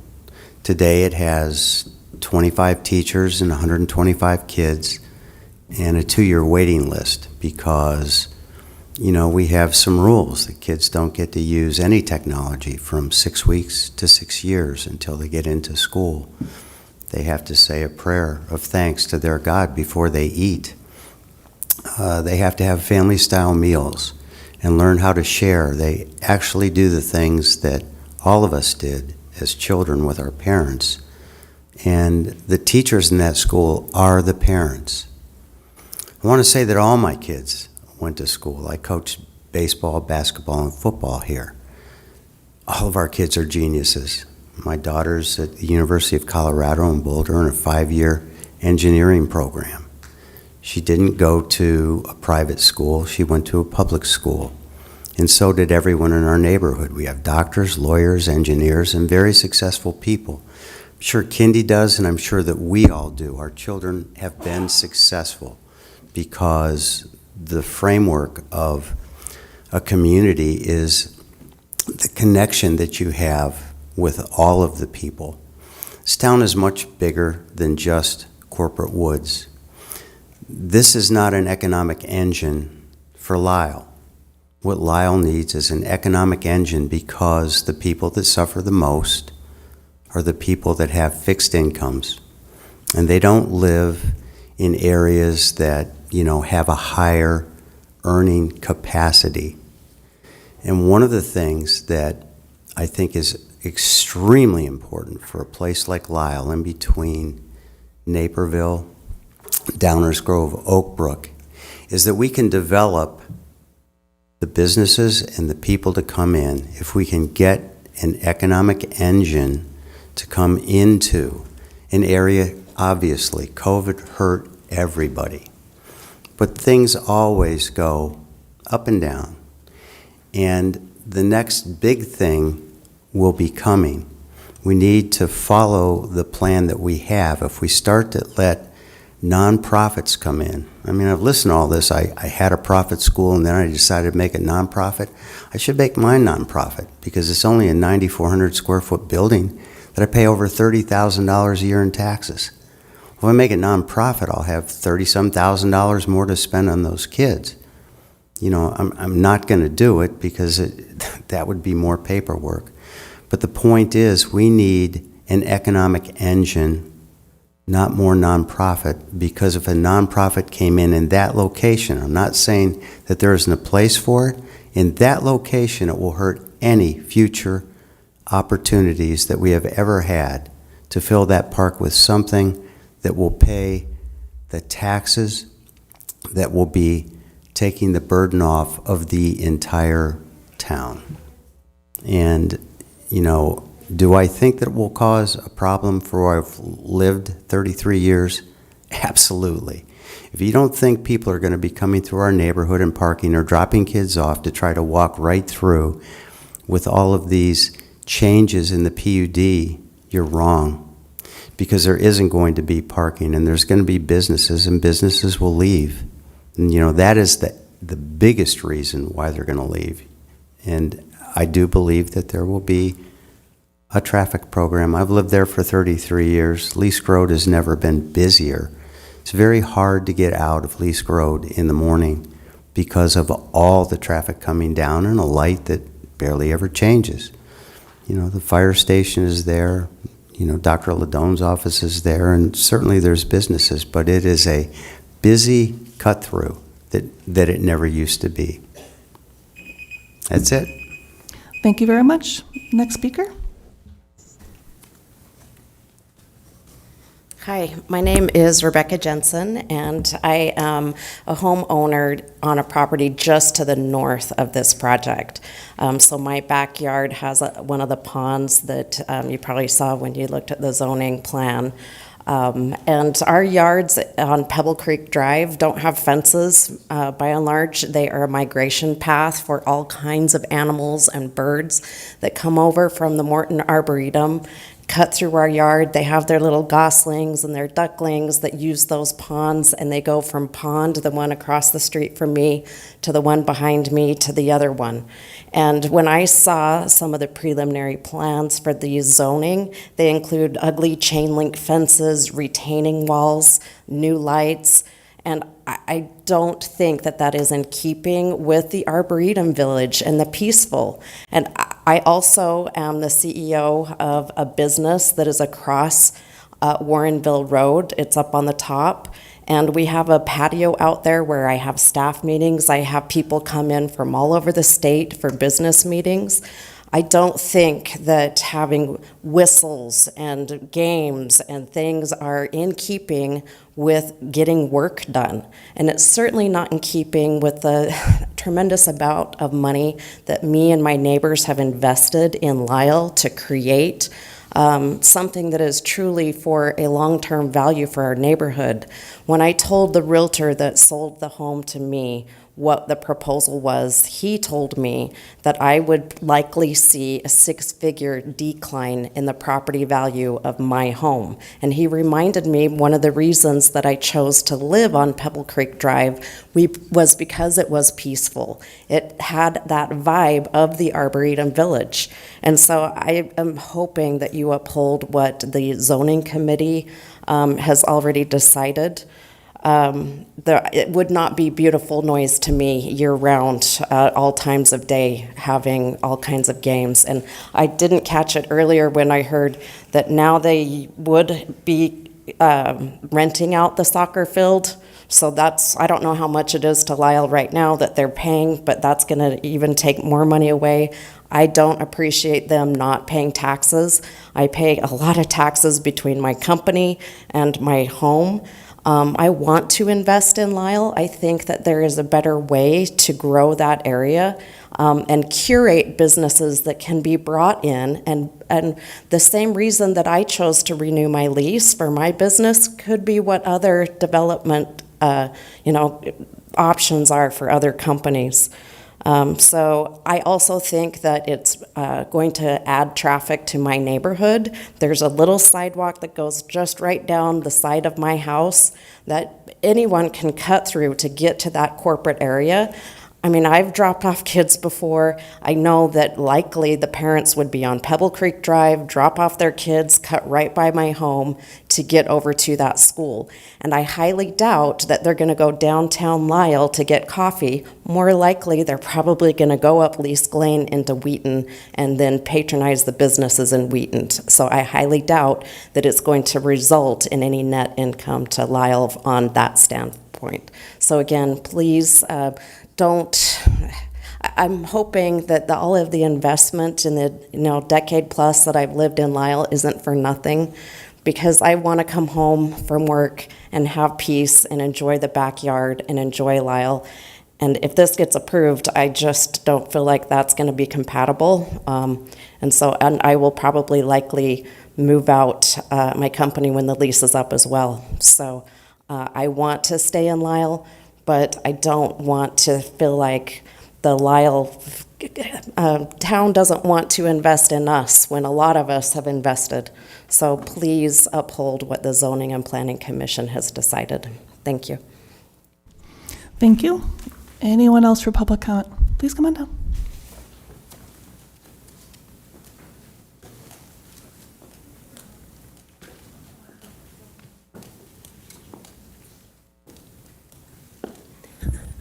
Kathy Moran, 2235 Pebble Creek Drive in Lisle, and I kind of have a history in front of this board, and I just want to say that I have a newfound respect for all that you do. I think, it takes a little bit of a process to figure that out, but you do. You volunteer time and, oversee meetings like this, so I wanted to thank you for that. But I was born at Hinsdale Hospital, but came home after, 5 days, lived in Lisle, grew up in Lisle, am back in Lisle, left for a little bit like we all do, wanted to be back in Lisle. So that's a really good thing. I went to Lisle High School, and I'm going to date myself here, but I remember probably in the early 70s, probably it was even before that, when what's now the junior high used to be the high school. And there was discussion, and we were all kind of involved in it, because it was in a neighborhood, and there was just a lot. Lisle High School was growing at the time, the students. So that's when they came up with the campus that they now have, the Lisle High School that they now have. And for the scope of what they were trying to do, for the fields, the athletics, all of that, you see the beautiful campus that they now have. And when common sense keeps going through my mind as I'm listening to all of this, and I'm thinking, how possibly can how can a school wanting what they want fit into this area? During COVID, because I'm in the area here, and I'm backing up a little bit further down, but I walked during COVID back there. I'd never really been back there, so I walked back there and got to know the area. I also watch with interest Giant Steps, because there was some discussion about Giant Steps. They have 120 students, each with their own bus, because of their needs. And at 8:30 in the morning, and it may be somewhat staggered, but you'll have buses, and a lot of buses. And the same thing, of course, when their school day is done, they have 200 staff. So you got to think about all of this traffic in this corner. And I understand also the comment about the office buildings and the people there. But if you'll notice, because I walk back by Navistar,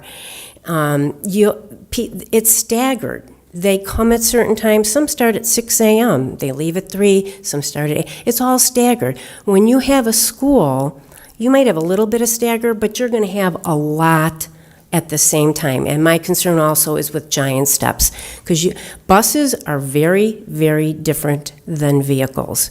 So in this small area, Cabot Drive, which I'm sure you've all been to, you just have to start thinking about all that's going to be happening there, and it just doesn't make a lot of sense. So again, common sense is where I'm at with all of this, and like those before me, I really hope you take on planning and zoning and look at how they evaluated all of this, and that you vote no for this project. Thank you. Thank you. Anyone else for public comment? So a couple people. Okay, cool.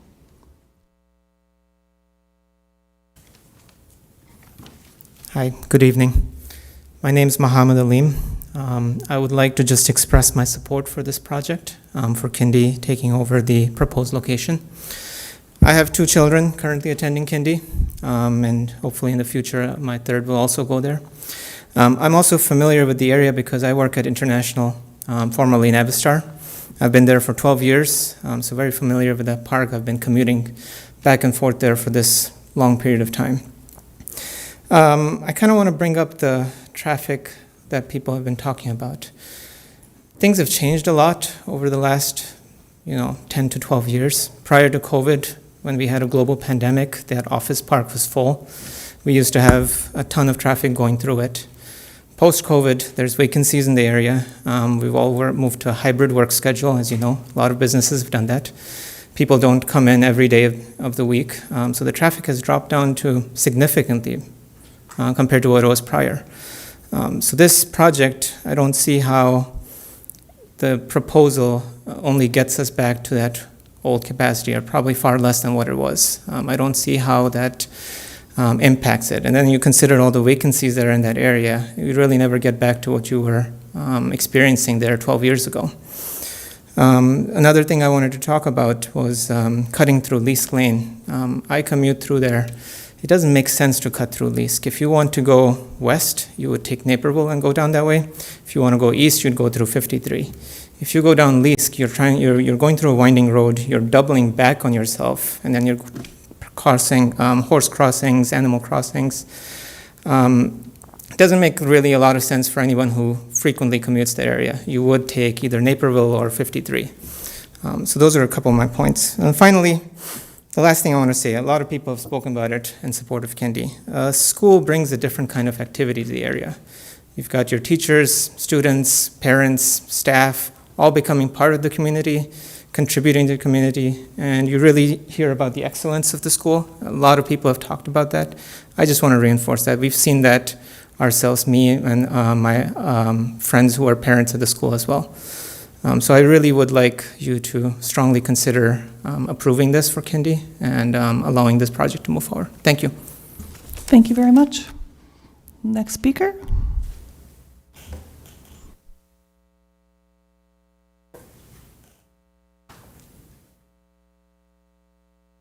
Good evening. My name is Jim Steffley. I'm from the Corporate Woods area also. I'm more here out of curiosity, to be honest. I showed up at one of the earlier meetings. It was like, oh, okay. At the bottom line, school is just another business. No matter how wonderful it is, it's actually irrelevant to the set of decisions being made here. It's a good price for them. It's obviously something they want. Is it good for the village? All this, it's a little bit. All those little cuts and nicks add up over time. We want tax-paying businesses in there, is what it really boils down to at the end of the day. We need tax. The opportunities, let me take a little sidestep. Benedictine was mentioned numerous times. They're down 63% right now in enrollment over the last decade. They're a crash waiting to happen, to be blunt.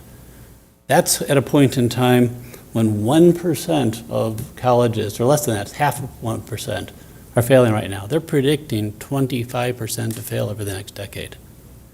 Benedictine is going to go down. That is a perfect place. They've already got relationships. Encourage them to find a better location. This is a force fit. There are all these exceptions, like minor, they add up again. This is a force fit, because it's a good deal for them today. There's going to be a better deal later for them. I don't believe in force-fitting stuff. You've got a plan, follow it. Have faith in the village. Every business cycle exists. Those will fill up again. If you basically say, we're going to get rid of the research and office, you're basically saying you have no faith in Lisle and its ability to repopulate those areas. Have some faith in it. It'll come back. Those are great buildings all along that area. Vote for the future for tax-paying businesses. So that's all. It's a great place. I'm sure my neighbors, some of them, are going there right now. Their kids are great. That is irrelevant to the decision. Does it add up to a place that's safe for the kids? If you've got to take a building and go, I mean, you don't want another Joplin, basically, at the bottom line. You want a building that can handle the shit weather that's been coming our way, and it's going to keep coming. So, sorry, you're not supposed to say that, but have a good day. Thank you. Next up, please.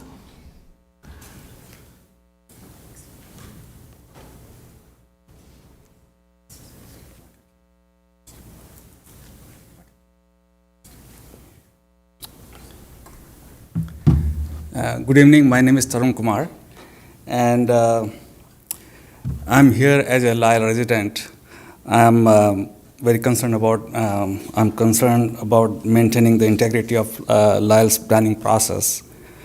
This is not about opposing a school or any other organization. It's about whether we follow the zoning framework, zoning commission's protections, and comprehensive land use plan that village created after extensive consideration. My concern is that the precedent this project will create. If we make an exception to one high-traffic institution use in the OR district, how do we handle future requests for similar exceptions? Predictable zoning is important for residents, businesses, and the long-term future of the corridor. So I respectfully ask the board to uphold the Planning and Zoning Commission's decision and maintain the standards that protect Lyle's future. Thank you. Thank you. Next speaker. Hi, my name is Sabine Akbar. My parents spoke up here previously. I am the second graduating high school class of Kindy Academy, and I now go to college in Berkeley, California.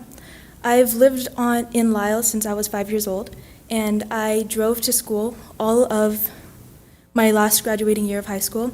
And if we're talking about traffic, I have been in private schools close by. I've been in Tate Woods, Cedar Elementary, and Kindy Academy has by far the most efficient car line system I've ever seen. Car line's never been an issue, traffic's never been an issue. I drove to school every single day. I lived 5 minutes away, would get home in 5 minutes. Traffic's never been a problem. Thank you. Thank you. Go ahead.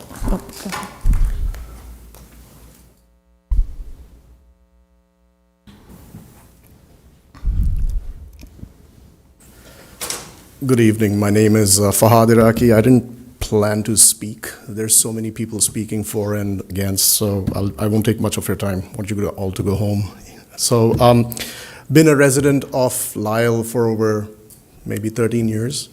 We moved to Lyle due to Kindy Academy from Oak Brook. My kids had gone to several private schools earlier.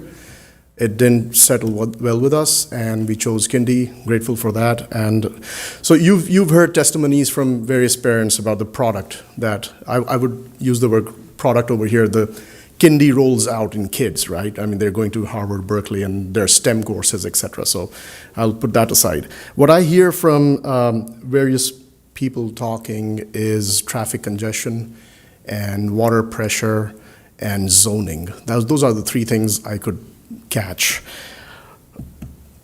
Zoning, villages do rezone properties. It's not probably written in stone. You would rezone for a big commercial enterprise. Sometimes villages or towns give corporates tax breaks just to get them in there. So, zoning is not written in stone. If it's for a good cause, definitely it would happen. Traffic congestion. I live right adjacent to Benedictine University. My backyard backs into Benedictine University soccer field of Benedictine Parkway. The noise is, my wife doesn't enjoy it, I enjoy it. I mean, the soccer games and, on the loudspeaker and the lights are, a bit annoying, but the noise is there, but it is what it is. You have to look at the bigger picture.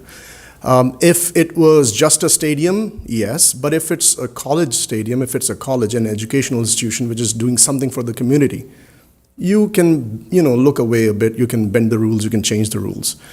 So what I'm saying over here is that you can either choose to abide by the established rules and say, okay, we're going to keep that lot abandoned for another 5-10 years, vandals come in and misuse it, or maybe hoping for something comes by, or put it to good use for the community, and Lyle can probably be on the map being recognized as one of the villages which has a lot of good institutions in there. So just take a breath, relax in your chairs, Planning Zoning Commission team members, and see what the ultimate objective is. You want to make Lyle a good village where people come in and it contributes to a lot of things. This is one way it does. rather than a corporate company moving in with 100, 200 employees who come in one guy comes in each car, traffic, pollution, so many other things. So just take a step back, look at it like that, and maybe something can be figured out. Thank you very much. Thank you. Anyone else for public comment? All right, go ahead. Hi, good evening. My name is Brian Armstrong. I'm the attorney for Madrona Exchange LLC, who owns the property adjacent to the north, where Water Quality Association is the tenant.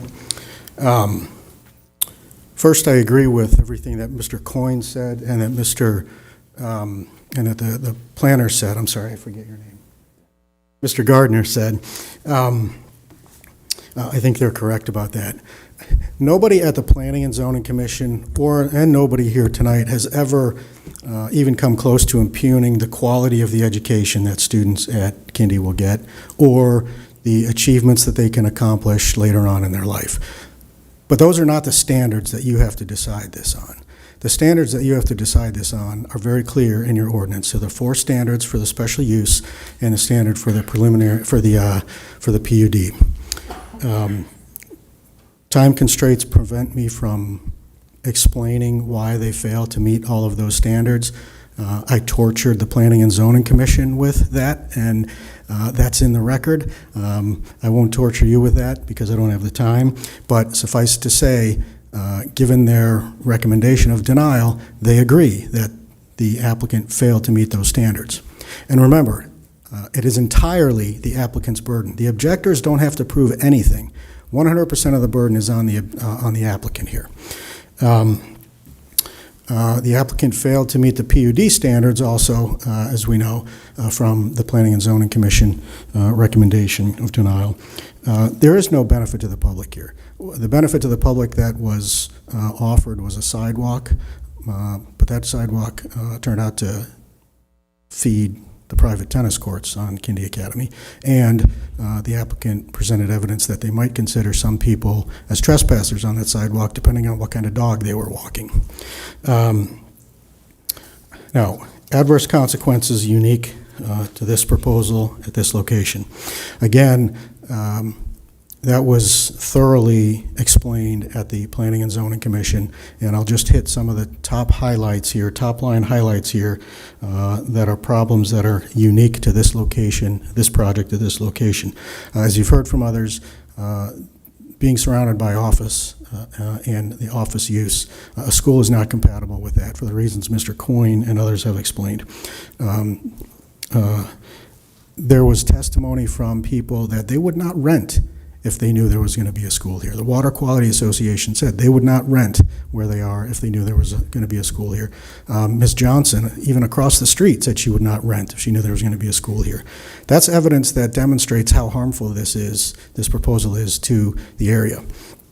No, the stacking, the traffic and the stacking, that's a serious problem. The stacking exhibit you saw, and this is where common sense plays in, all of the stars and all of the planets would have to align in order for the applicant's traffic evidence and stacking evidence to come true. But we all know from common sense and from picking up or dropping off students or from seeing those pick up and drop off lines that that doesn't happen. Parents arrive late, parents get there early, they have to wait until school ends, they're in a hurry to drop the kids off.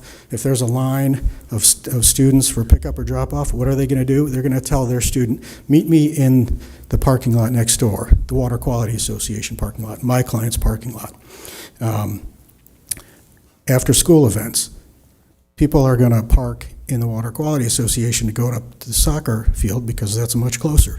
The problem is the applicant has no plan whatsoever and offered no plan whatsoever to address the use of the adjacent parking lot.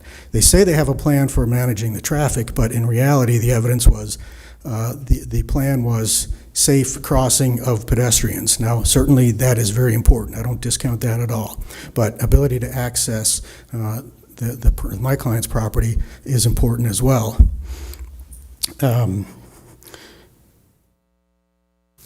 I see I only have a little bit of time left. Mr. Daniel suggested that no one disputed traffic evidence or the planner's evidence. That is patently false. The traffic witness was cross-examined, and there was adverse evidence elicited during that cross-examination. Mr. Gardner and Mr. Robloff, I think his name was, the property value expert, clearly presented evidence contrary to the applicant's evidence. So the Planning and Zoning Commission got it right when they denied this approval, and you should deny it as well. Thank you. Thank you very much. Anyone else for public comment? See none. Okay. That'll bring us to our own board discussion. I will start off with just a couple of things that, based on what came up during the presentation and the comments. Just wanted to start off with one of how the presentation kind of closed. Trustee Duffy and I were here when, on this board as trustees, when Kindy came through for Tate. And we had your back there. We both were in support of it, and we overturned the veto. So we absolutely appreciate the partner that Kindy is and the sense of community that you bring into the village of Lisle. So I just want to start off with that. Everyone spoke very passionately about how they feel about Kindy, who have kids there, who have some sort of relationship or teach there. I want to acknowledge that we absolutely appreciate that, for sure. Also want to acknowledge that there was something that Mr. Coyne said that is very true, that that aspect of it is not something that plays into the legal discussion we have to have. So I just want to be clear about that as well. But, you know, we absolutely wanted Kindy here. Then we love having you here. And I think you are a valuable asset to our community. Just to provide clarification, Director Smetana, am I correct in 2024 comp plan update is when we changed, when we reintroduced K through 12 as allowable, and then earlier this year we moved it back. It was not in place for a long time. Is that correct? The village adopted the village's current zoning ordinance in 2022. 22, okay. In that newly adopted code, schools were a special use permit in the OR zoning district. Earlier this year, as part of a cleanup of that code, this board approved removal of schools as a special use in the OR district. Okay, I just wanted to get clarification on the timing because it hasn't been in place for a very long time. It was part of a 22 update, and then we took that piece out again. Right? And Director Smetana, just to make sure clarifying, is that when we removed it, it went from special use to not allowed. Correct. It was part of a broader effort with the OR zoning district. It included the removal of community centers and religious assembly in the OR zoning district.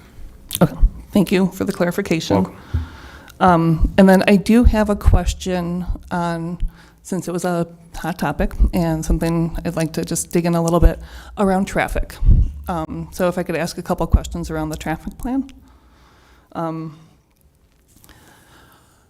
When you're evaluating pickup drop-off timing and what that would look like, what number did you use in terms of your assumptions for number of students and how that equates to cars? I just want to be really clear on what your study indicates. So the traffic study and stacking exhibit that you saw was reflective of 300 students. Okay. And for the applicant, one of the things that when Kindy moved into Tate Woods, I think we had a cap on the number of students. It was like 280 originally, and it's increased a bit over that since then. What kind of growth do you anticipate having at the site? I know in our package it says 265. You kind of looked at 300. Would that be the ideal suiting for that space? If I could just summarize the testimony on that. Hatem, you can come up if you'd like. We started the hearing using an 85% rule because the typical attendees at a school are 15% below capacity. All right, so we were at 285 in that range. We end up in a position where we planned at the second hearing for the largest number of students that would attend. We used 300. Then a question arose as to when there would be a breakdown in the stacking exhibit, and that testimony was 310 to 320, but you can always shift it up along that access drive. So the 85% rule, we're in the, I'd say, 276 range to 285. Because enrollments fluctuate during the year, you want to keep space for people. The breakdown of the stacking as you see it with the head car where it's shown was 310 to 320 according to KLOA's testimony. Go ahead on the growth. Yes, I totally agree with Mark. And the growth is, if we anticipate over the years, we're not planning maybe to put more than 350 max, I would say, students in that building. And the reason for that, as I said, we don't follow the normal education process. So we're a Montessori school again, and our approach is totally different from just desks and chairs and lectures. So, may I, Mayor Mullen? Absolutely. Yeah. You said 350. Yeah. But your traffic study was 300? About 300 and some, I think. So right? how am I to use your traffic study? How does that extrapolate to what you just said to your 350? No. Hearing 315 or 350? No. Are you saying 315 or 350? Like what would be your top number for your capacity of this proposal? Again, I say maybe in the range of 315 to 350 max. I know the traffic study is for 300, but I'm talking over the years.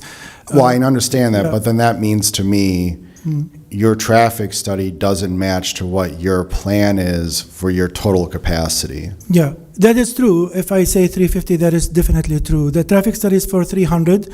We will start way below that, and it will not get to that number except maybe 15 years from now. But if we're talking about in the next decade or so, I wouldn't expect it to go beyond 300 to 315 at most. And then for the traffic study, Giant Steps has been brought up a few times. Right. I just want to also clarify how the traffic and the type of traffic that's unique to Giant Steps was taken into consideration during your study. Yep. So we conducted traffic counts at the access drive that's aligned opposite our west access drive, understanding the traffic generated by Giant Steps during the arrival and dismissal of Kindy Academy, noting that Kindy Academy is offset from the peak times of Giant Steps, so the traffic has minimal overlap. Okay, great. Thank you. Appreciate that. Trustees, other questions or thoughts? I've got a question, and it's related to traffic. Currently with Kindy Academy, where do your students come from? Do you have any kind of breakdown of what villages they come from? Like 10% comes from Lisle and... Yeah, within the application, I believe we had 15% from Lisle. That number's increasing. We actually had some parents move east when we had to leave Lisle. As far as direction goes, most of them are going to be coming from the south and east. We do have a number coming from Lombard and Glen Ellen, but you can look at the surrounding counties. There are people in Arlington Heights that will head south to Kindy. There are folks in Kane County, some in northern Will, and some in Cook. But I think the bulk of the students is generally from within the area. I'd say you could say, I think it was, Hatem, was it about 40% were from within the immediate area? From them, yes. I'm just trying to get a sense of what percentage of your student population would be coming from or would be using Lease Lane at all? None of them. Lease Lane isn't a cut-through route. I mean, we've known that for a long time. If you have people coming from Oak Brook or Lombard, probably coming down Butterfield Road, they certainly could go down 53 and to get to Warrenville Road, but they may also want to shoot ahead to Lease Lane and go to that route. Right. I think during the course of my experience in Lisle, this goes through contested zoning hearings in 2018, the entire series of Navistar proceedings. Nobody has provided competent testimony that Leask Lane is a cut-through lane. It is a destination road because it is a lower speed limit, changing elevations, curving with a cutback, crossings for trails.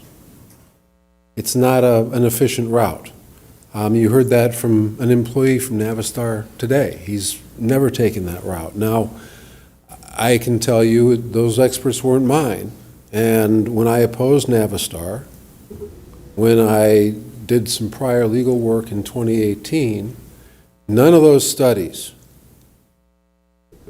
indicated that Leask Lane was a cut-through route. I didn't present a traffic expert to prove that because that testimony was not available, and you've heard why tonight. That Leask Lane, if people use it, it's to stop someplace along that Donata Preserve area and use the amenities in that area. Okay. I'd like to comment on that. I live off of Leask Lane, and so I see this traffic daily, and it is very much a cut-through route. It changes, according to the time of the day, but I'm familiar with my neighbors' cars and where the cars are turning. It's a cut-through route. I've just given you experience going back to the 2000s, and we haven't seen it analyzed or supported. And when I raised that issue against Navistar early on, there was no presentation of any competent testimony that a car turning north on Leask Lane ended up on Butterfield Road. There wasn't. Can I make a comment, please? I grew up in Lisle, and I have been using Leask Lane to travel all around since You would. 1994. I mean, yeah, so maybe it's more of a local cut-through lane, maybe not people coming to work and their businesses in there, but whenever I'm out and about, go to COD or Donata, as you said, or really Glen Ellen, anywhere, I use Leask Lane a lot. Brendan, do you want to address why, from a traffic engineer's perspective, instead of the lawyer reciting what was stated at hearing? Yeah, I know recent construction, obviously, around the Butterfield Road and Illinois Route 53 intersection is one of probably the most major disruptors that's been occurring over the last year. I grew up in Naperville. I currently live in Lombard. I used to travel down 53 west on Warrenville Road and continue south into Naperville. Never once have been prompted to use Leask Lane, even in this condition, but I would agree that the current construction with both Warrenville Road over the river there and this ongoing major intersection reconstruction is likely diverting a current displacement of traffic through that area. Okay. All right, thank you. I have one more. Let me just finish off that topic. From a theoretical and an engineering perspective, I totally understand that. But there is some reality to complaints we've received in the past, especially from UTI. We had an issue with a lot of the UTI kids drive really loud cars. So we had a lot of noise complaints from when they were flying down Leask to get to UTI. So I know that there is some usage of it in that, and we have some documentation. I couldn't say with any expertise that it would be significant or would continue to grow, but we have had those types of complaints in the past, just for your information.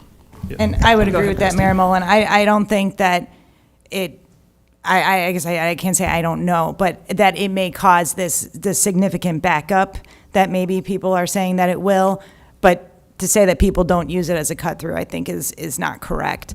Aside from that, I am a teacher. I've worked in lots of schools throughout my career. And one thing I did just want to say is that drop-off and pick-up at schools, at every school I've ever worked at, are well-oiled machines. And we take the safety of those students very seriously. That is our top priority every morning and every afternoon. So while there may be a little bit of disruption and some backup in the morning and the afternoon, they tend to clear relatively quickly within 15 minutes. You know, if a parent is late, they can pull right up to the front, kid pops out and goes in. That's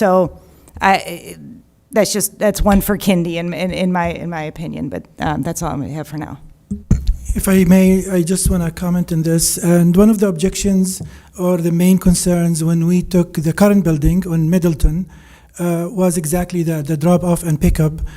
So many concerns were raised regarding that, and anybody who comes through Middleton at our peak dismissal time, peak drop-off time, will just zoom through without any delay. As the miss said, it is definitely a very well-oiled machine in most schools, I would say, where the safety is taken in consideration. In addition, I just want to comment on LEASC. The vast majority of our students who come from outside the immediate neighborhood, they come from southern suburbs. So they come from places like, Downers Grove, they come from Naperville a lot, they come from Bolingbrook, so they come from south, not north. So that makes LEASC by Kindy pretty much not used as much, since it goes north to Lombard and Villa Park and those areas.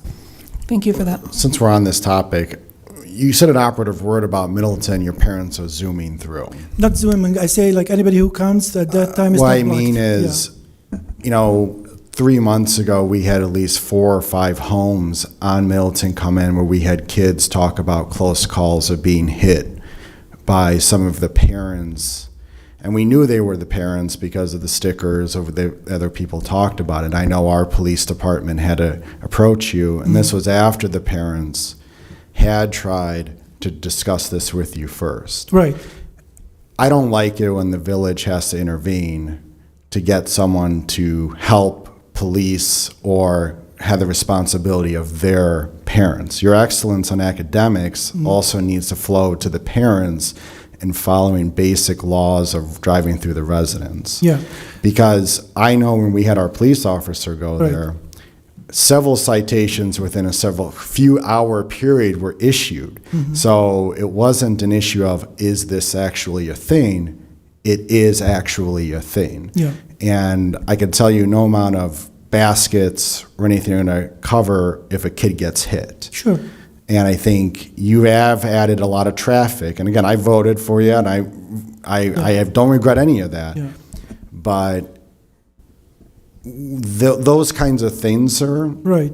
make me also then I have my own questions of when I come up with other conditions, when I project out like a traffic study, I get a little more questioning of in my own head of what are you actually feasibly able to do Yeah. versus what's theoretical no offense on a study, because going back to it, I'm going to ask this again. What is the cap to this institution that you're trying to propose?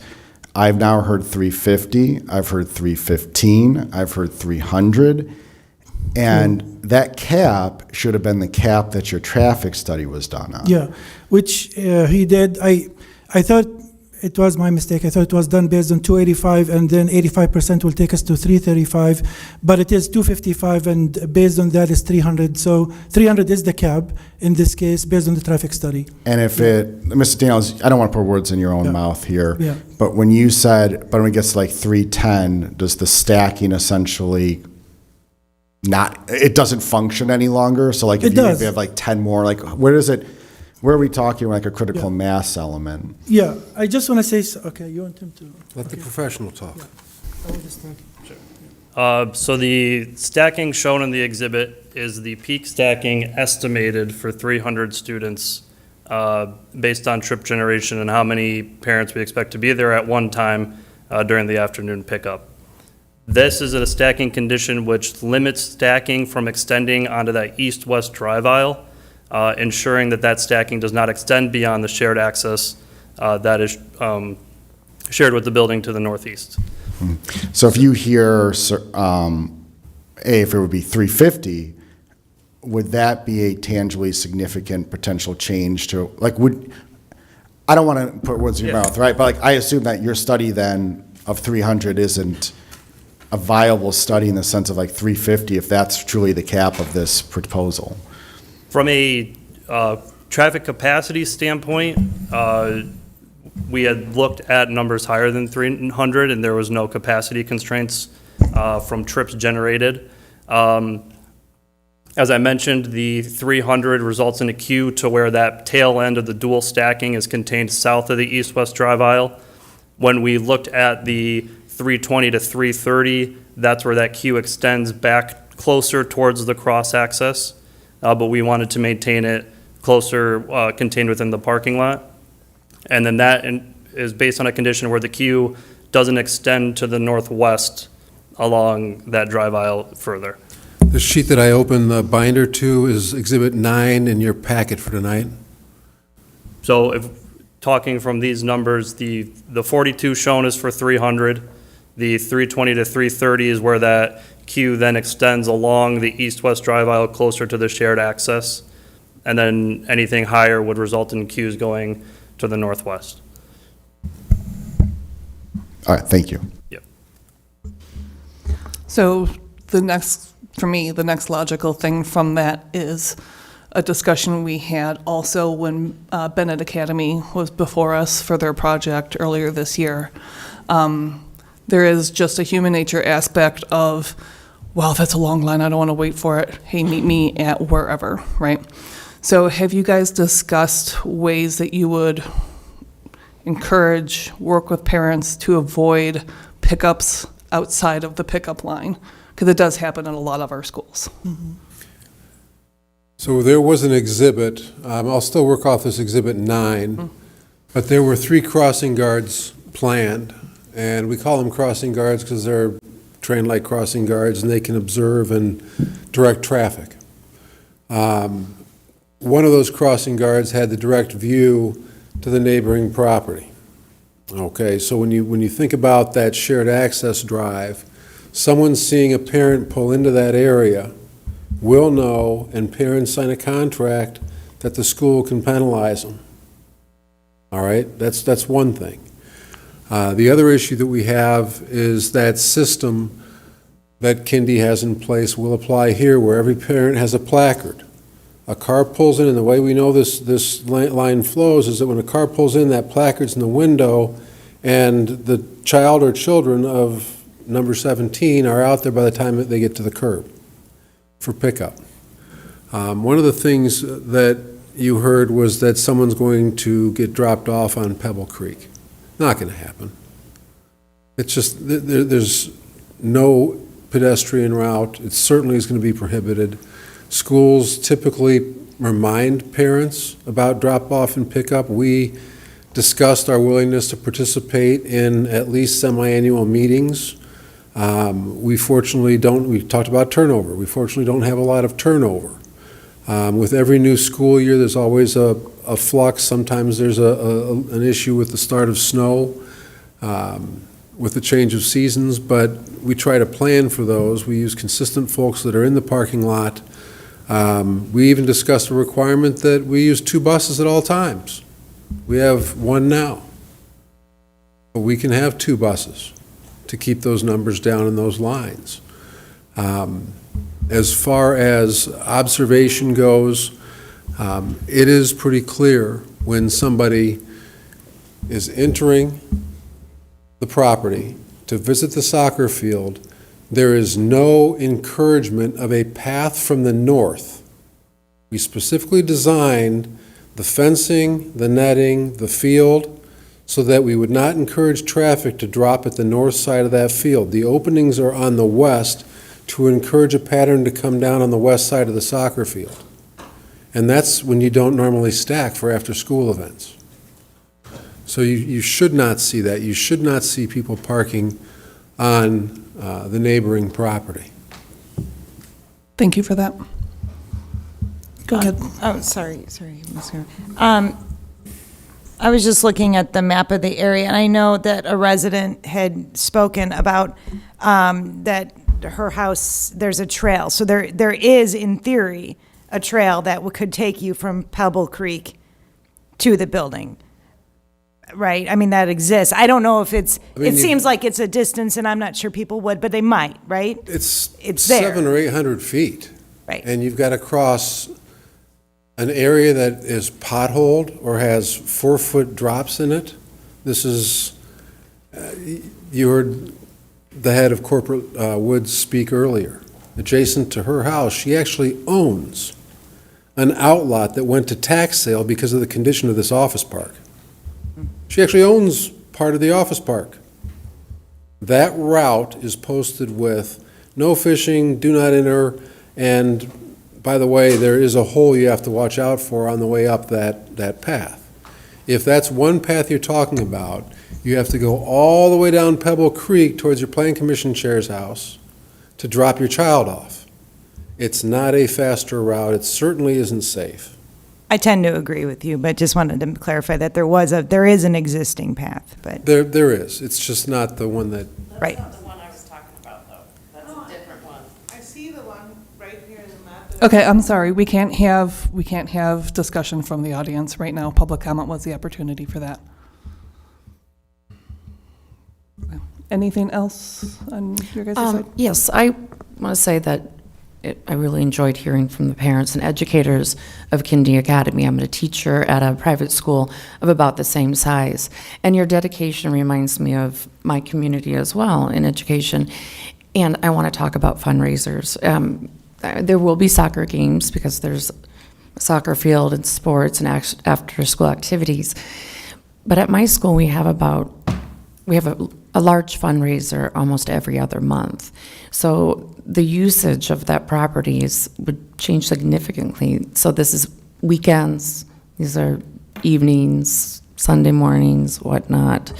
I just wanted to point out that it's not just the school day. The communities, if I forget something in school and there's always something going on, there's always someone there. So I just wanted to point that out. Yeah, we don't actually have any events over weekends at all. We've been doing this for, I think, 16, 17 years now. And most of our games are in the evening. Now, the field that we're proposing is a U12 field, which is something just for practice for middle school kids. So it's not even proper for any tournaments to be held. That's why we're going to keep renting the Lyle Park District soccer fields. The one we have, it doesn't have the official dimensions. So it's mostly for practice, mostly as a green space, but it's not for any tournaments. So we won't be holding any tournaments on our field either during the school day or on weekends. I just want to make this very clear because it was mentioned a few times, but this field is not made for tournaments. Can you also explain how you handle grade separation and planning for events that do involve parents on site? Yes, most of, if we have, for example, a 4th and 5th game, then it's just a 4th and 5th grade game. So it wouldn't be synchronous games of upper elementary, middle school, or even 9th or 10th grade. So if they're done at different times, they're done at different days, they're never at the same time. Even curriculum nights, we have curriculum nights in the school. We have one day, one night for preschool to KG, so we don't have a lot of traffic. Another night is for grades 1, 2, and 3. Another night is for grades 4 and 5. Another night for middle school. So we distribute our events over the week or over a few days so we don't have traffic. And we never had traffic, actually. We didn't have any traffic issue on Middleton at all. Most of the complaints, as Tom said, it was about the parents speeding, and I agree with him. We have parents who speed, and we took a lot of measures. I have officer roles from the police department. We got in communication many times, just brainstorming about ideas. I sent emails. I actually copy Chief Rodriguez. I copy the officers on it. I copy the neighborhood on our emails, just to show and to prove that we are taking an action. We talk to parents.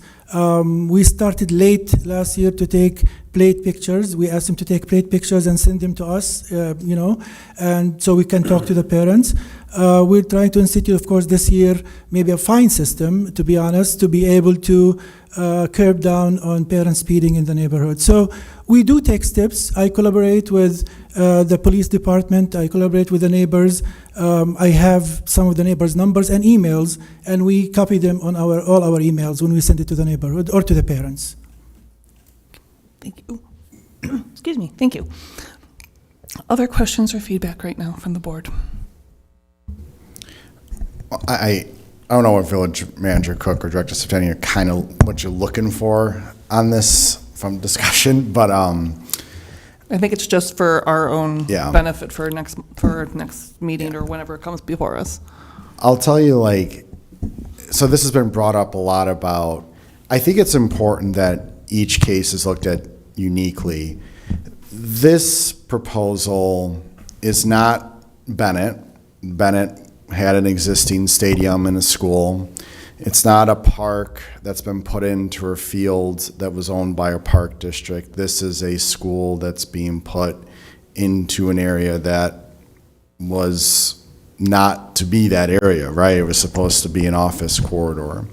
And so the look, the feel of the whole neighborhood is built around that concept. And either you're for or against it, I think it's important to just acknowledge that it is providing a tangibly different feel to some of that area, because it's not how it was built or envisioned. And if they had visioned a school there, they probably would have built the corporate and made a little bit different, and they would have done it. So I'm not saying I think we should look at this from its uniqueness, we don't have another comparison really to look at. The other comment,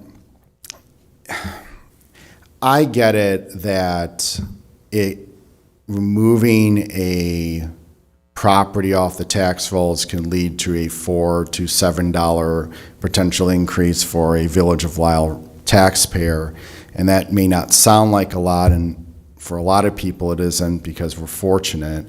But there was a comment towards the end that is important, which is when we talk about if everyone takes that mindset, if it's only $4 to $7, everyone that's doing taxing, well, then suddenly it becomes $30, $40, $50 that year. And I'm not saying that in the sense of, well, we shouldn't or should not do it, but I think it should be acknowledged that this would be removing something off of a large property off the tax rolls that not only impacts us, it does impact 203, and yes, 203 is huge. Also has a 203 taxpayer, also has a huge budget hole right now, and probably may not be so inclined to lose some tax dollars that it needs on top of the fire and everyone else. So I think it's just important that we say those things and don't. I know you weren't trying to do that, Mr. Daniel, so I'm not going to assume that, but I think when we start talking about stuff being removed and its impact on people, there are people that $4 to $7 does matter, and they are voters within this town, and they do have a voice too. So, and I know you know that too. So I'm not assuming that you mean that in a bad way either. Just please note that I could have gone into the base background of that analysis from a tax perspective. We assumed everything else remained equal. That means all exemptions that we all take on our homes, senior exemptions, new home construction, veterans exemptions, all those stay perfectly equal. We also assume that there's no increase in the EAV. That never happens. So I just want to let you know those. No, and I know that. I just think it's. I understand what you're saying. Yeah, and by no means am I a tax hawk, if everyone knows my background. But I think this argument, I've heard from, you weren't just the only one saying it, a lot of people, oh, it's only a few dollars here or there. It is starting to add up a little bit when you start adding everything else. And I think a lot of people are fortunate that we don't have to think about that. But in reality, if you looked at the base median income of Lisle, you would know that most of your neighbors do have to think about that. And that, I think, is where I view this whole corridor as something different, and why you've given me a lot to think about, but you can probably tell kind of like where I struggle with this right now, because it is something where it has a vision, and now this project is different than what that vision was. Any other questions, comments? I had one more question about fencing. What sort of fencing is proposed for the property? I heard something about chain link fence, but I also see split rail fence mentioned in the packet here. The split rail fences for the west side of the soccer field to designate the entry points, so that's on the interior of the soccer field. When they say chain link, it's the sport chain link style of fence that's around it's what you see around a tennis court normally, with the plastic wrapping, and it's usually dark in color to blend with its surroundings from a landscape side of things. The netting initially was different than what you see in your packet. We changed the netting to have one uniform appearance and have it tight at the top. There is no base fence along that netting for the soccer field as appeared in the original application. Okay, is there any fencing like along Warrenville Road or along Cabot Drive? I mean, just the whole property line? No. No, okay. All right, thank you. Any other questions or discussion?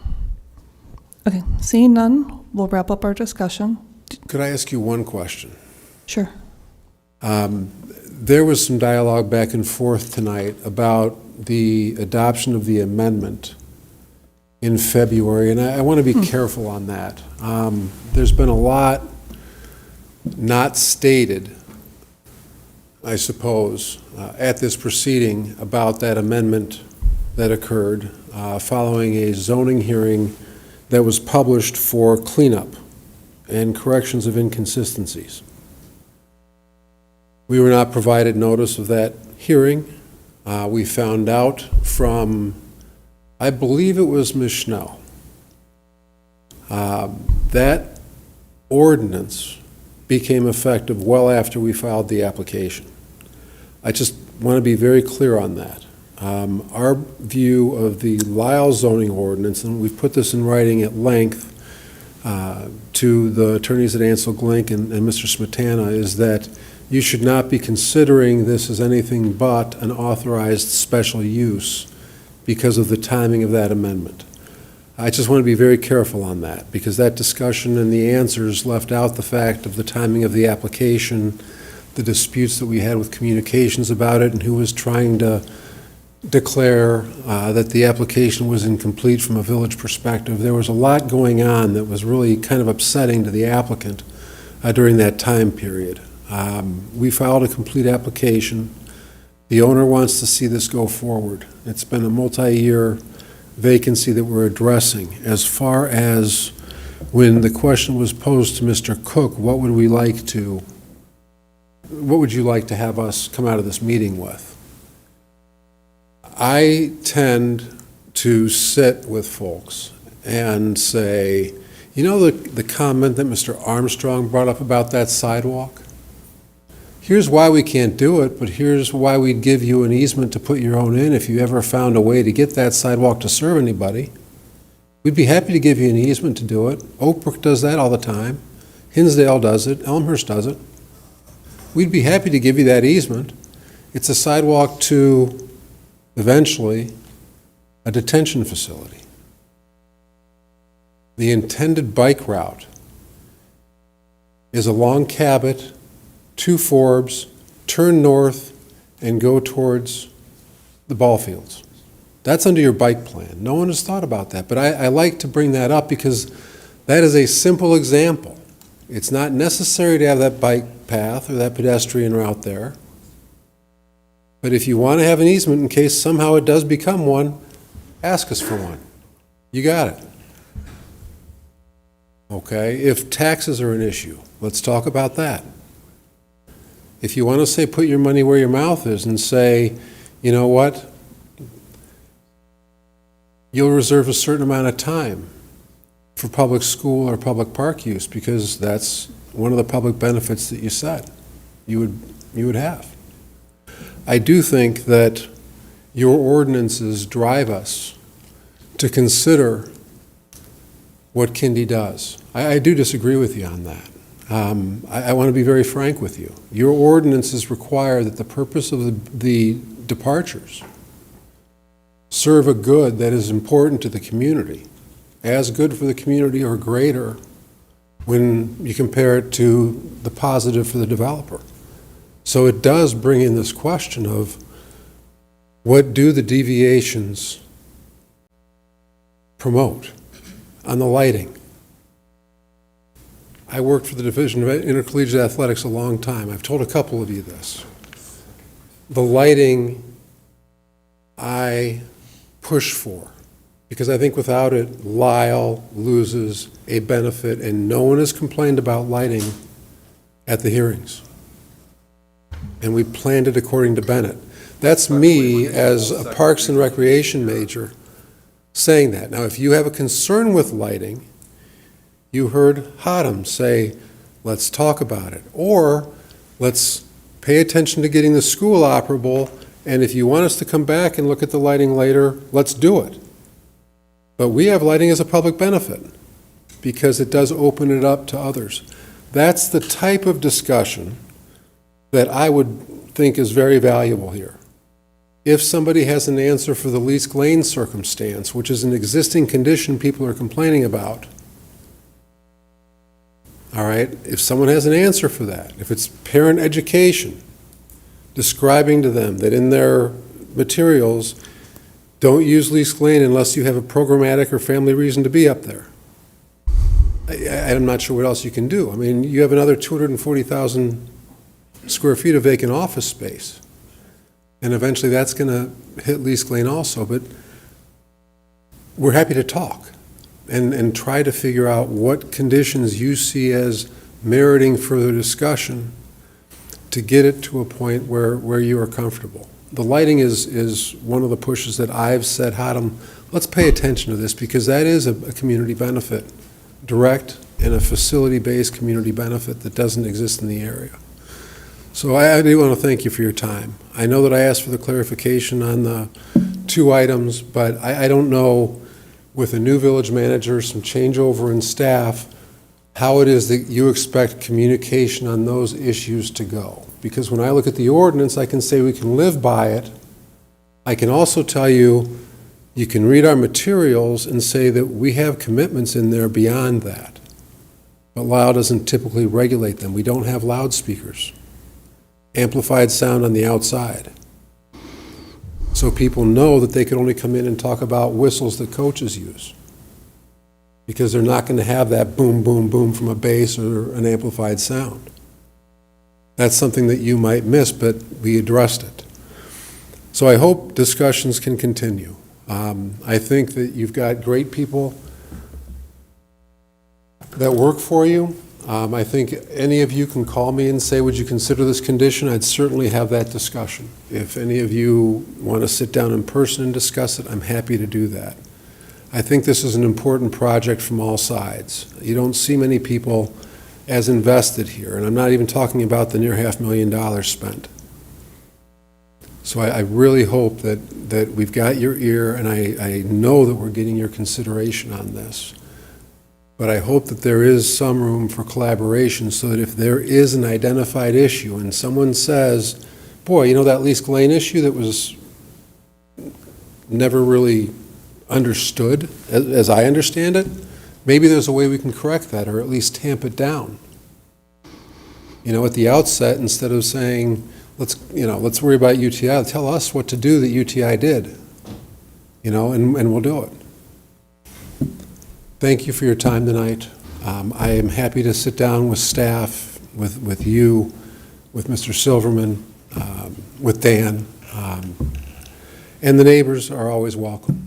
Both attorneys know how to reach me, and they've always been welcome to discuss things with us. Thank you. Thank you. That'll bring us into officials and staff reports. I don't have anything at this moment. Do any trustees have any reports to share? Seeing none, Manager Cook, what you got? Just Just a short update for the board. Since the last committee of the whole meeting, we are working with the village attorney and Hanson Professional Services to prepare contractual terms and adjust the scope based on that discussion at our last meeting. And then just another reminder, tomorrow night is National Night Out over at the police station. So bring the kids for a touch truck, grab a bite, take a tour of the PD, meet some of the public servants who put safety first here in the village. And that concludes my report. Thank you. Thank you very much. With that, may I have a motion to adjourn? So moved. Second. Village Clerk Benton, please call the roll. Trustee Grau? Aye. Trustee Duffy? Aye. Trustee McGovern? Aye. Trustee McQuillan? Aye. We're adjourned. Thank you, everyone, very much for your time tonight.